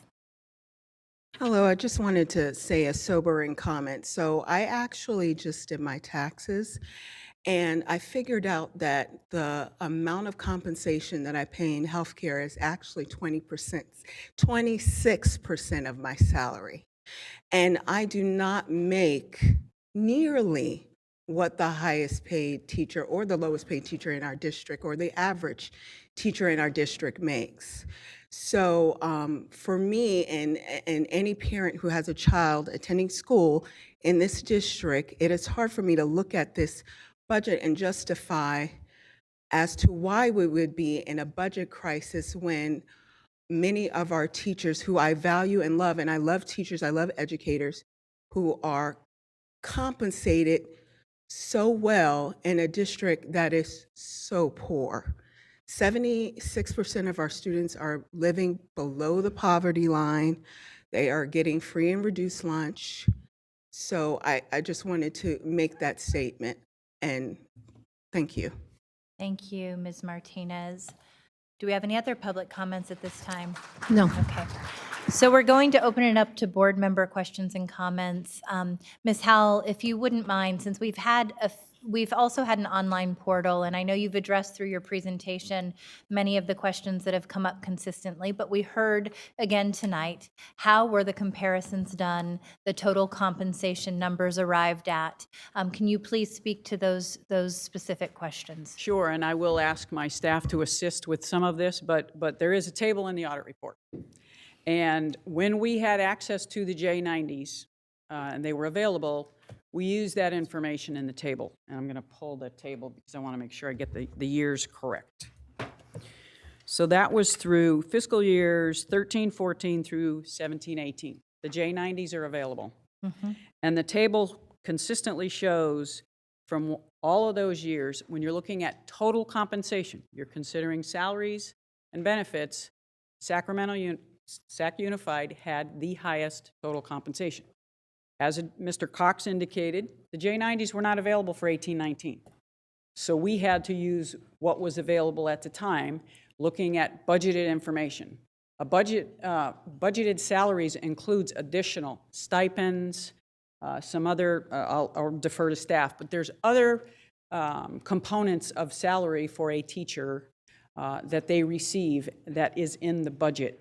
It doesn't end up in the J90. So when you see a comparison that Mr. Cox just showed showing budgeted numbers to J90s, you can't do that. What we were trying to demonstrate in this table is over time, in some cases, and you see earlier years, the teacher salaries in Sac Unified were lower than in other districts. But when we added in that health benefit, looked at total compensation for teachers in this district, it was consistently the highest across the board. Now let's talk about 18-19 and 19-20. Using the budgeted numbers, we used the budgeted numbers for all the other districts we compared. So those districts are going to be including the stipends. So we wanted to make sure we were comparing fairly this district to other districts. Now subsequent, the J90s have come out for 18-19, and staff did an analysis of the J90 for 18-19. And the answer is the same. The total compensation for teachers in this district is the highest of the districts we compared Sac City Unified to. And again, that was Stockton, San Juan Unified, Elk Grove, and Twin Rivers. Staff can explain a little bit. I mean, there's a variety of reasons and analyses that we go through when we're making a determination as to what districts we're going to compare a district to, or if we're auditing counties, when we're going to compare counties to others. But we did look at some of the information Mr. Cox provided to us. He left off a couple of school districts out of his analysis, and that changes some of the results. He's saying it was for space. With all due respect, it was not for space, because we added those back in, and they are comparable to Sacramento when you're comparing what happened with budgeted numbers in 18-19 and how it compared to the J90s. If you add those other two school districts in, they're very similar to Sacramento as far as the difference in a budgeted amount versus the actual amount in a J90 where those stipends and et cetera. The bottom line is the conclusions, whether you're using a J90 or budgeted information, is the same. The total compensation for teachers in this district is the highest across all of the years we looked at. Now, with respect to the comment was made by the last public member, that's why we put options out there. We didn't want to just put options up there and say cut teacher salary, cut teachers benefits.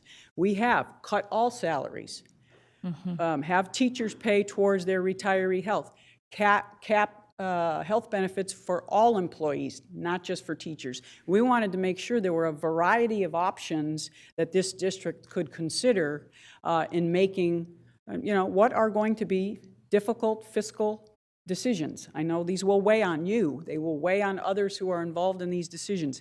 That's what happens at the state level. It's difficult to have to go down this path, but the reality is there is a problem.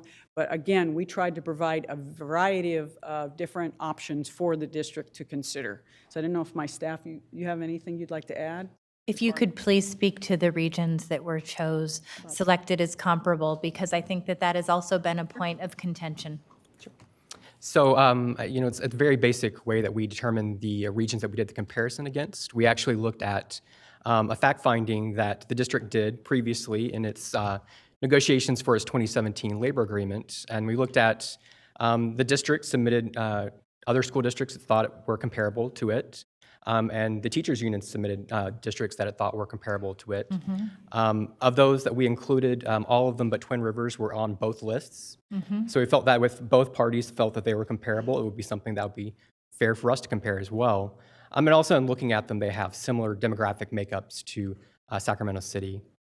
We also added Twin Rivers to our list because we thought that it would also has a similar makeup of student population to Sacramento City.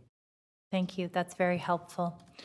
Do we have board member questions and comments of the state auditor at this time? Board member Garcia, followed by board member Pritchett. Yes, thank you. I want to thank you for being here at this late hour. I know this is not usually what you do. Once your office conducts an audit, you don't go to the school district. You generally present at the state level. So I want to thank you. I thought it was really important to have this conversation as publicly and as inclusively as possible so that we can begin to move forward. So thank you. Thank you. So I did submit probably like 30 questions, and I won't read them all, but I did want to talk a little bit about just some of your recommendations, and then I have some general comments. Some of your recommendations were that the board certify the district's ability to pay for a proposed collective bargaining agreement. And I just needed to maybe understand a little bit more what that process looks like, how a board goes about certifying when the information that we get are from our district staff.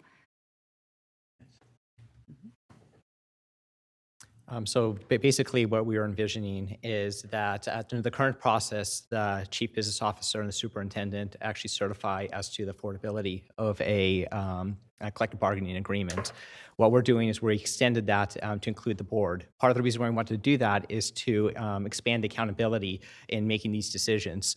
In terms of what it would look like, I mean, we would extend the certification to the members of the board, but given that you would have to rely on information that's presented by the district, we also included recommendations for the district to improve its budgeting practices, how it calculates projections. So when it's presenting the information to the board, it's including what are the assumptions, what data did you use, their methodology for calculating that information. And basically what we want to do is make sure the board has the tools it needs to make informed decisions, to ask the right questions related to these agreements. So in general, that's kind of how the recommendation would look like. Thank you.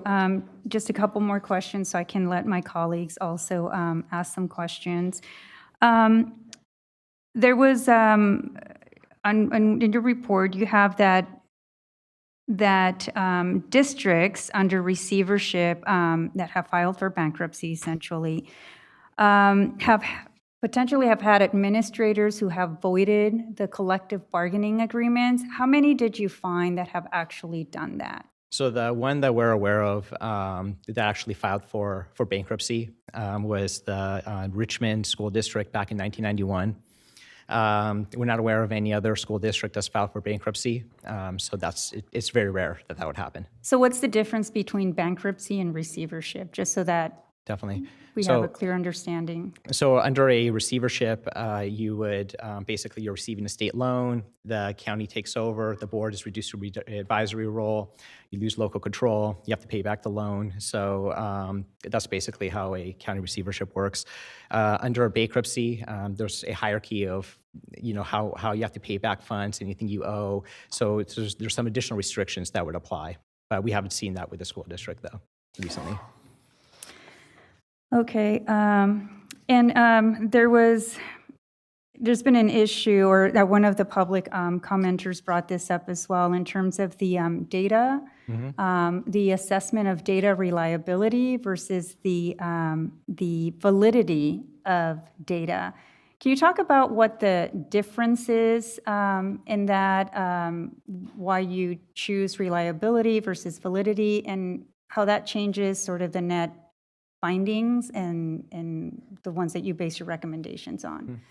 So any conclusion, any data that we use in a report to base any of our conclusions, we have to perform procedures to ensure that the data is reasonable, it's reliable, and we could use it to support our conclusions. So every number that we use in our report that we have used to support our conclusions, we perform those procedures.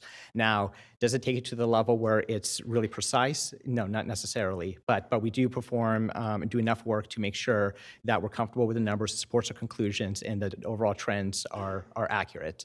Now, in terms of data validity, you would have to do additional work, almost like a line-by-line review of each individual number, and you have to do additional support in order to validate all the numbers. So that wasn't necessary for this report. So it wasn't necessary.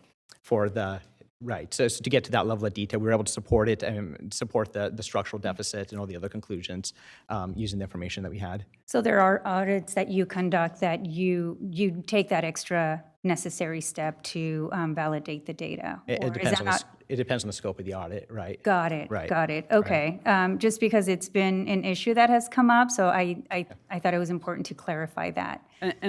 Thank you. I'd like to add to that. So my office, we operate under requirements where we have to follow, they're called GAGAS, but Generally Accepted Government Auditing Standards.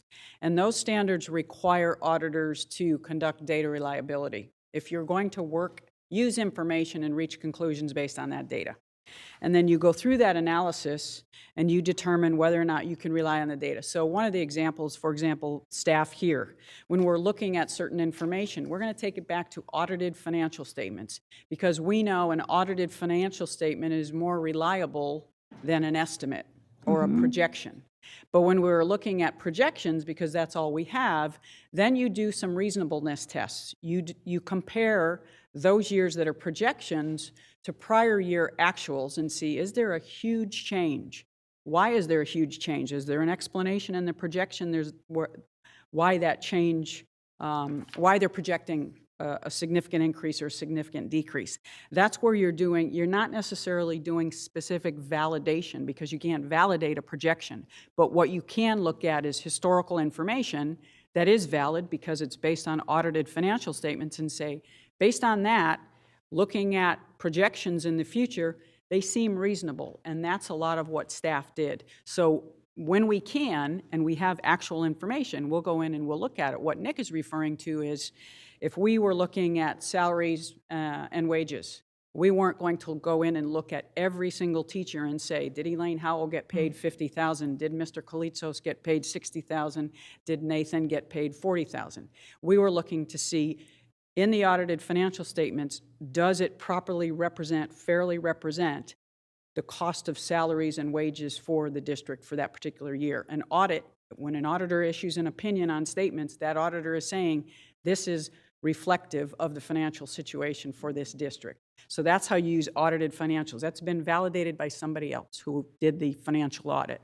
Then what we're doing is, again, we're doing what we call data analytics and looking at the actual information, comparing it to some of the projections and saying, yeah, this information is reasonable. And then in cases where we had more current information during the course of the audit, we would go back and do another reasonableness check to make sure that when we are making statements in the audit report, it's based on, we have confidence in those numbers that they are reasonable and feasible, but we may not necessarily have looked at every single expenditure that the district had, every single revenue source that the district, where the district received funds. So I hope that explains it a little bit more, but we have that information in every single audit we issue because of the standards that we're required to follow, so that the users of our audits understand what we did, what we didn't do, to gain confidence in the numbers that we are using in our analyses. Thank you. Another question is the recommendation relative to the role of the county superintendent, and there seems to be a disagreement in terms of maybe the additional level of authority that a county superintendent has relative to in their role in approving budgets and whatnot. So can you explain a little bit of that back and forth sort of disagreement of opinion? Because I think that's an important clarification as well. Thank you, Board Member Garcia. Board Member Pritchett, you'll be next. So as we indicate in our response to the superintendent's response to our audit report, basically the county office superintendent, they have broad authority over fiscal matters of the district. And basically what we did was we lined up our recommendation to line up with providing that additional level of oversight for the district. Now, the county superintendent has broad authority. They have state and rescind authority. They have advisory. They could put someone in an advisory role. fiscal. And with our recommendations that we have for the district, a lot of them are fiscal in nature. A lot of them are is information that the county office superintendent could follow up on. So we believe that these are all recommendations that is within the authority of the county office superintendent, and it's something that they would be able to implement. Okay. I do have one last. Oh, Board Member Garcia, just for time purposes, we have 2 more board members, and then we'll come back to you. Thank you. Board Member Pritchett. Thank you. Thank you, President Ryan. Thank you, Ms. Howell and staff for putting together this report. I was intrigued to say the least, and I needed to dive a little bit further in past your report. And so some of the things that I found was, we all know this isn't a new problem, right? And what I found was in 2003, there was a fact-finding report. 2010, there was a grand jury report. 2017, another fact-finding report. 2018, a SCOE review. 2018, a FCMAT report. 2019, a PACE report. 2019, an independent review. And in 2019, your state auditor's report. I have to say, it was literally like the Twilight Zone when I was going through all of these reports. They're up here for anybody who wants to take them and read them. There's literally things in there that when I was reading all the way back from 2003 that sounded exactly like what we're going through today. I couldn't believe what I was reading. It's exactly what we're doing.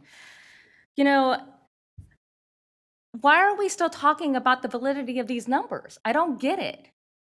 Every single one of these reports say that we are in a fiscal crisis, all the way back to 2003. I've been on this board since 2012. We were having the same problems in 2012. You know, it's like, I bring my kid to the doctor. They say, oh, she's got a food allergy. I bring him home, family member says, no, that can't be true. So I take it to another doctor. Take the same test, they said, no, she's got a food allergy. The family member says, no, no food allergy. So I take her back, take another test. The same food allergy comes out on the test. When do we say, oh, that might actually be something? Sorry, it's very frustrating. I gotta say that, reading through the grand jury report, I don't know if you guys know that this exists, but if you Google it, it's really easy. You can find it. And some of the quotes are on here. The district faces a financial crisis which presents in its last chance to save itself. However, SUSD will only survive if everyone involved faces the reality of the present situation and works together. Let me read a couple more of these to you. Plans will fail unless the community first faces its financial problems. The district faces a $30.6 million budget shortfall in 2010 and 2011. 80% of the budget goes towards salary and benefits, and this was in 2010. I checked to see what the attendance was in 2010. It was 44,000 students. We're at 41,000 now, and we're at 91 cents per dollar. SETA's budget cutting proposals are inadequate and unrealistic in relation to the size of the deficit. A continuous unwillingness to modify some contractual agreements will result in the district's bankruptcy. What does this sound like? It's exactly what we're going through now. We have to come together. We cannot wait till March. We are opening our doors saying we will work round the clock. Round the clock. Do it now. I feel sorry for the teachers that are coming up here. I feel bad when they're talking about, the lady who came up here and said she had 3 boys and it was hard for her, to keep a roof over her head. If we continue going down the same path, the kids in the classroom that have no idea how this is affecting them, you should look at them. That's who you should be worried about. March is too late, way too late. And you know what makes me really sad? Is that we had to use valuable state taxpayers' money to say exactly what was in all of these 7 reports that are in front of me. Thank you.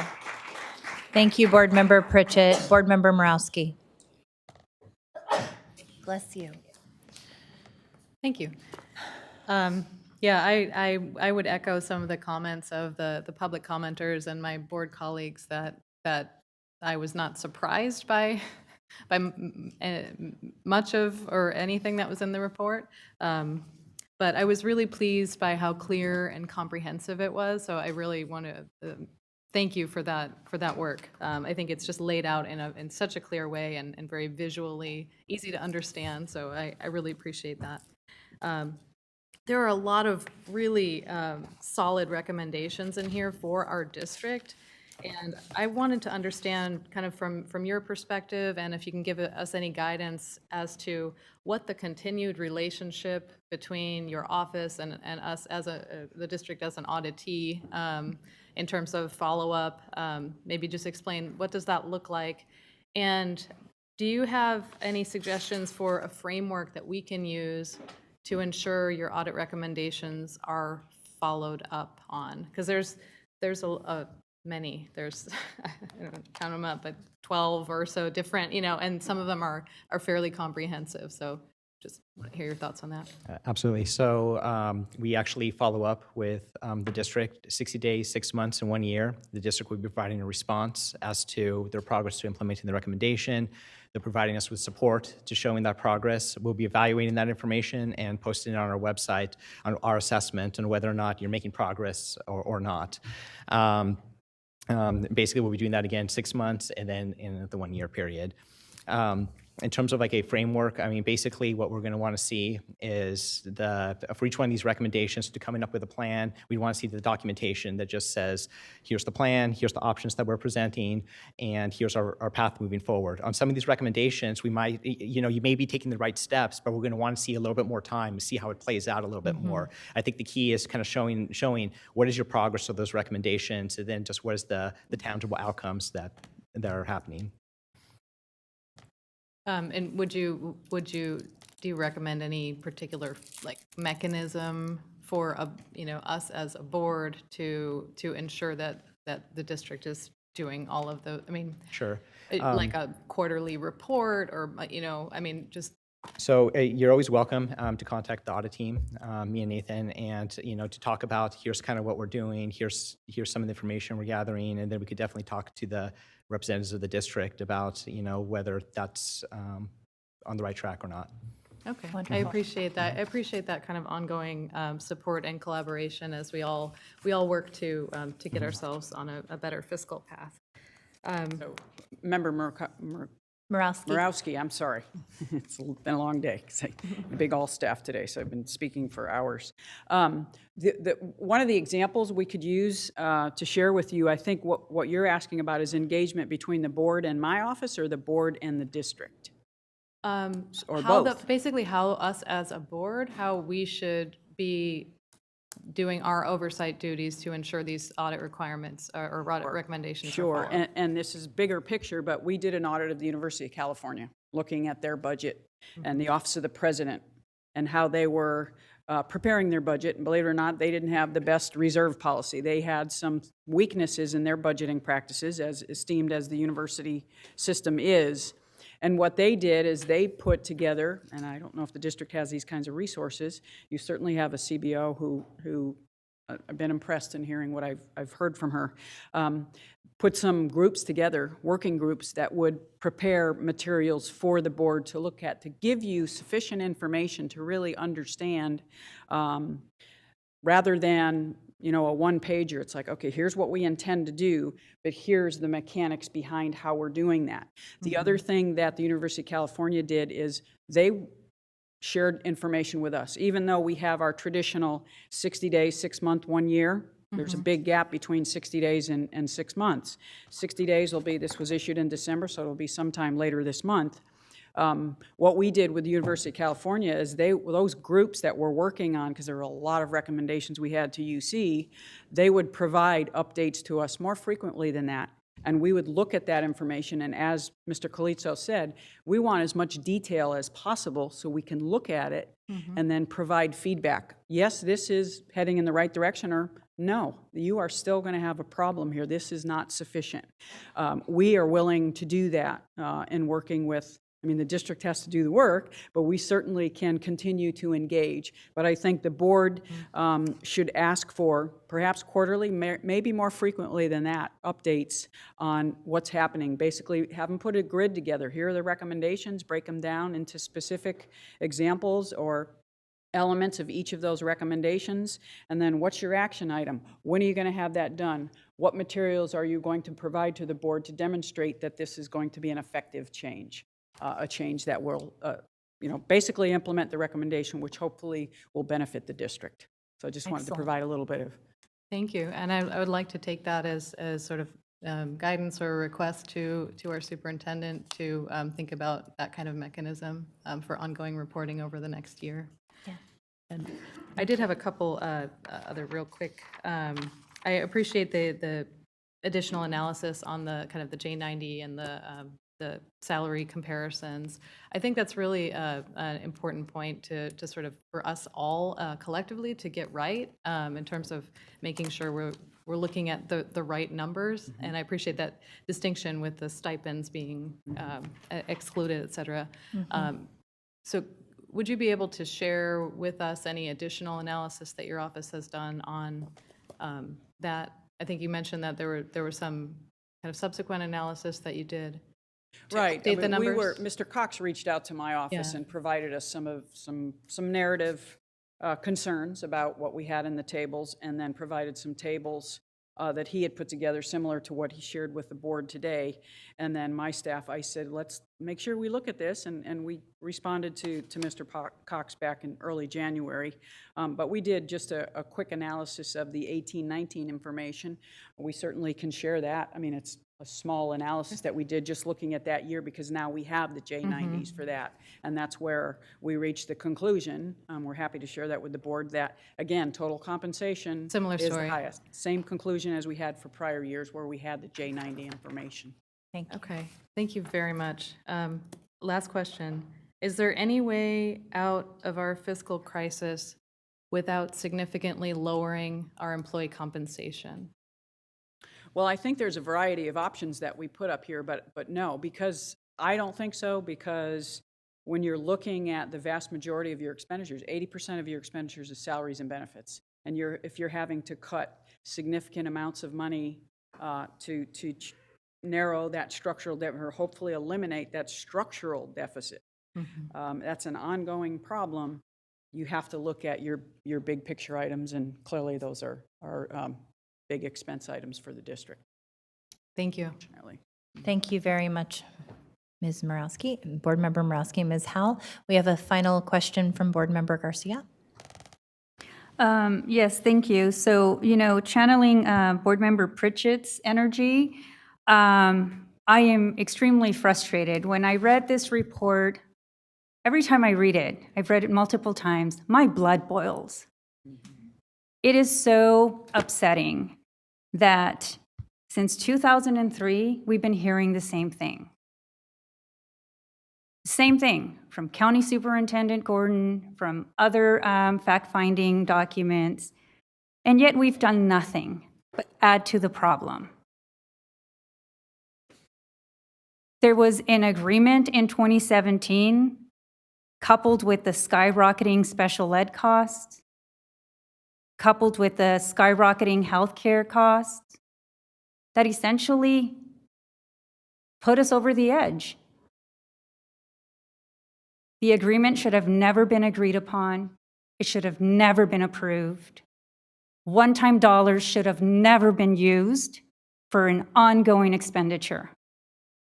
That was irresponsible. And that's what makes my blood boil. And here we are. It was with the intent of not making the hard decisions, which was making cuts, avoiding a strike. Well, guess what? We've done both. We've done both. We've had a strike, and we've laid off teachers and other school staff. And we still have $27 million in a structural deficit, and potentially higher than that. And if it's higher than that, then we run out of money sooner.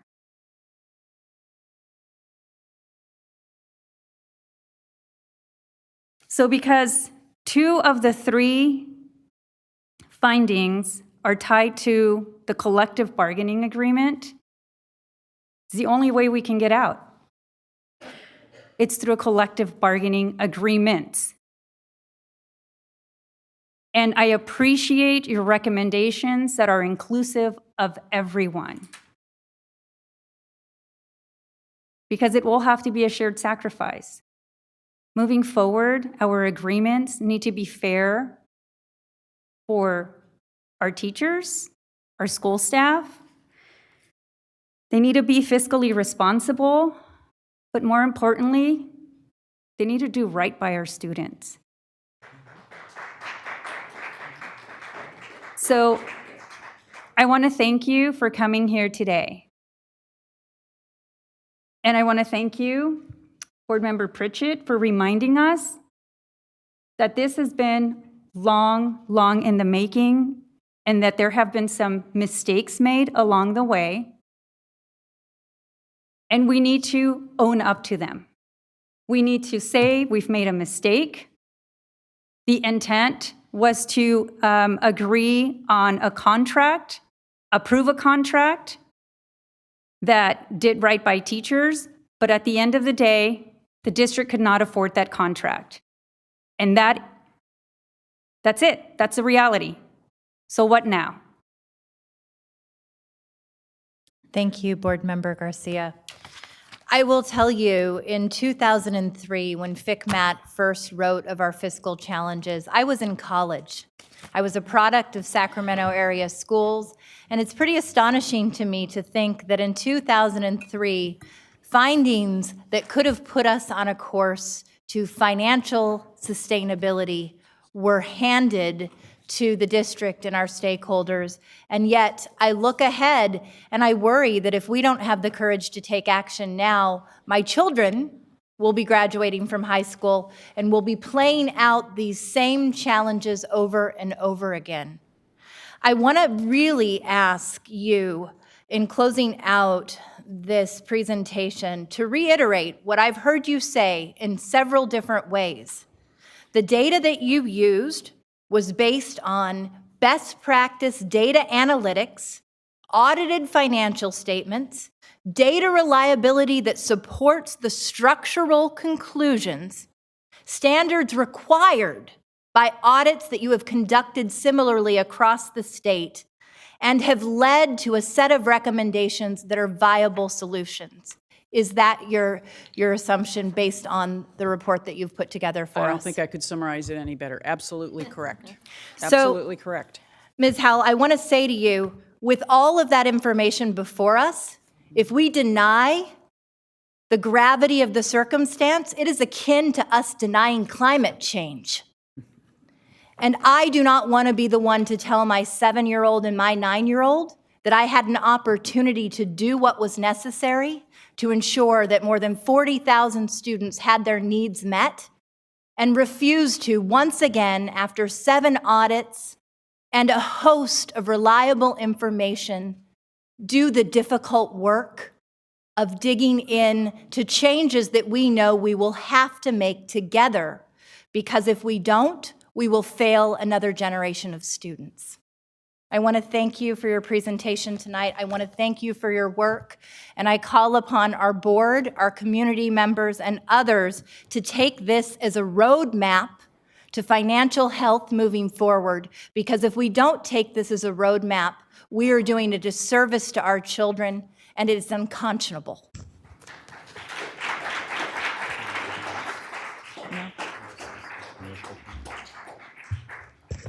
Thank you, President Ryan. Ms. Howell, I want to just comment and then ask a question, though it's not necessarily, it's not usual for the superintendent to ask questions, but I do want to. done. It's okay. One, I want to commend your team sincerely. They spent countless hours here at the CERNA office. We tried to be as accommodating as possible. And at every single instance of our interaction, not just my interactions, but all of our staff members' interactions with your team, they carried themselves very professionally. and certainly represented you and your office in that manner. I wanted to just ask you, in one portion of the audit, your finding was that we have very limited flexibility outside of the negotiations process. And that too has been another finding that perhaps prior to our current governance structure, maybe we weren't as clear about how little flexibility there was, and that perhaps the assumption was that we had a lot of programs that we could fund and were in fact funding, and that to be able to make the cuts necessary from unrestricted general funds, in fact, has not been the case for many, many years in Sac City Unified. Can you, and we've heard this from the county office, we've heard it from other entities. Can you maybe describe, or your team describe, how you came about the conclusion to come up with a finding that, that the district's budget structure has very little flexibility outside of the collective bargaining process at the moment? So one of the first things that we did is we looked at, okay, expenses and revenues, and saw, okay, what's driving the fact that expenses are consistently exceeding revenues year after year. When we look at the budget, we see that 80% of the district's funds are actually going to salaries and benefits. We reviewed various proposals that basically suggested cuts in other areas outside of the collective bargaining process. We found that although some may generate some savings, none of them would actually result in a significant savings that would cover the structural deficit that the district is currently facing. Based on that, then we looked at what other options do you have. You look at you have to adjust salaries and benefits. What do you need to do there? You have to negotiate with your respective unions to come up with a solution. So that's kind of how we got there. Thank you. Great, thank you. I asked the question only because when individuals ask about what this vision of equity, access, and social justice means, certainly it means that we have to have the will to put a value in the cost to provide opportunities to students, to provide social capital to students. And I think oftentimes there's an assumption that we lack the will to advance that kind of vision, because the assumption is that we have the resources and we choose not to do that. And I think that this is a case study in which I think we have a governance structure that is committed to this and unfortunately doesn't have the resources to advance this. So I appreciate, Mr. Briley, when you mentioned that you chose to include districts that look similar to Sac City in terms of the demographics, but have a very different budget structure, because those ought to be the districts that are leading the way in what equity, access, social justice, whatever you call it, ought to look like. Unfortunately, we serve some of the neediest students in this entire region. You look at census data, census tract data, we have the most needy students and families across this entire region, as I get to know it, and I've got to know it in the past 3 years. And how ironic it is that that our budget structure is what's keeping us from advancing those investments in our students. So thank you again. Thank you, Superintendent Aguilar, and thank you again to the entire team for being with us at 10 o'clock on a Thursday night. We appreciate your time and energy, and we hope that it will be a real rallying cry to take action moving forward. Thank you, members. Moving on to item 10.0, the consent agenda.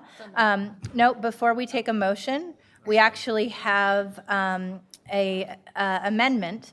Before the board considers approving the consent agenda, I'm requesting that the board concur to pull item 10.1A, the 3 service contracts proposed for approval under the new title Academic Office to allow staff more time to work with these service providers to finalize the contracts. Do we have an agreement for a motion to approve the agenda with that amendment? To approve the agenda with the amendment. Do we have a second? We do. All those in favor? Aye. Student preferential vote? Aye. Thank you. Any opposed? Any abstain? None. The motion carries. Item 11.0, business and financial information reports. 11.1, receive information, enrollment and attendance reports for month 4. Do we have any public comment on this item, Ms. Martinez? We thought you were gone. We know that we have public comment on this item. Cecile? I want it noted, I only came up twice this evening. Remarkable. But you guys had a lot, and you had a lot of experts who, I think you really need to listen to. I think this was a great board meeting. My and I know- apologies. If I can ask those still in the chambers to please take their conversations outside so we can hear our public commenter. Thank you. Okay. But anyway, you did have a lot on your plate tonight, and this was very, very important, and a lot of great information, a lot of great statements from all of you that I think are really, really important. And it's so important. I know it's difficult and so hard. You guys have to stay focused. But in talking about what I came up here for, which was the attendance report, there still is concern when I look at the reports and you see certain schools that are still struggling. On the elementary, the average for the district is 95.7. However, you do have some sites that are at 93.11%, which is Leotata Floyd. You have Father Bikini at 93.59%. These are full 1 percentage points, if not 2 percentage points below the average for the district. You have John D. Sloats at 93.41. And I believe it's Bancroft at 94.71. Again, this is going up to December 13th. I suspect over the holidays it will increase, and this is only at month 4. It has a tendency to go down, as you well know, as the years go on. When it comes to your middle schools, you have the average for the district is at 94.59. You have Sam Brannan and Rosa Parks at 93.41%. You also have Kit Carson, 7 through 12, 92.73%. These are warning signals. Fern Bacon at 93.61. I had a few extra seconds. We have the data right before us. Thank you, Cecile. We appreciate your due diligence in watchdogging this and continuing to ask us to take this into account into the work we're doing. Yeah, and then the last one, I know I had a few go extra ahead. seconds. 94.12 is at the high school, and obviously at Hiram Johnson, you're at 93, and Luther Burbank, you're at 93.31, which is really concerning because as the year goes on, it's only going to get worse. I know you have the Be Here grant Yes. and doing some other things, but it really needs to because this But is it's a going part- to end, and we have had several educators come to us very concerned about that ending. Yes. So we will plan on bringing a presentation back in front of the board on our attendance work in the near future. And hopefully it can be district-wide, not just at 20 schools. Yes, absolutely. Thank All right. you. Thank you. So with that, we are going to entertain a motion to, actually, our future board meeting dates. Item 12.0, our next board meeting will be on February 20th at the Cerna Center, closed session at 4:30, open session at 6 p.m. Do we have a motion to adjourn? Second? All those in favor? Aye. The motion's approved. Thank you for an efficient and very packed board meeting tonight.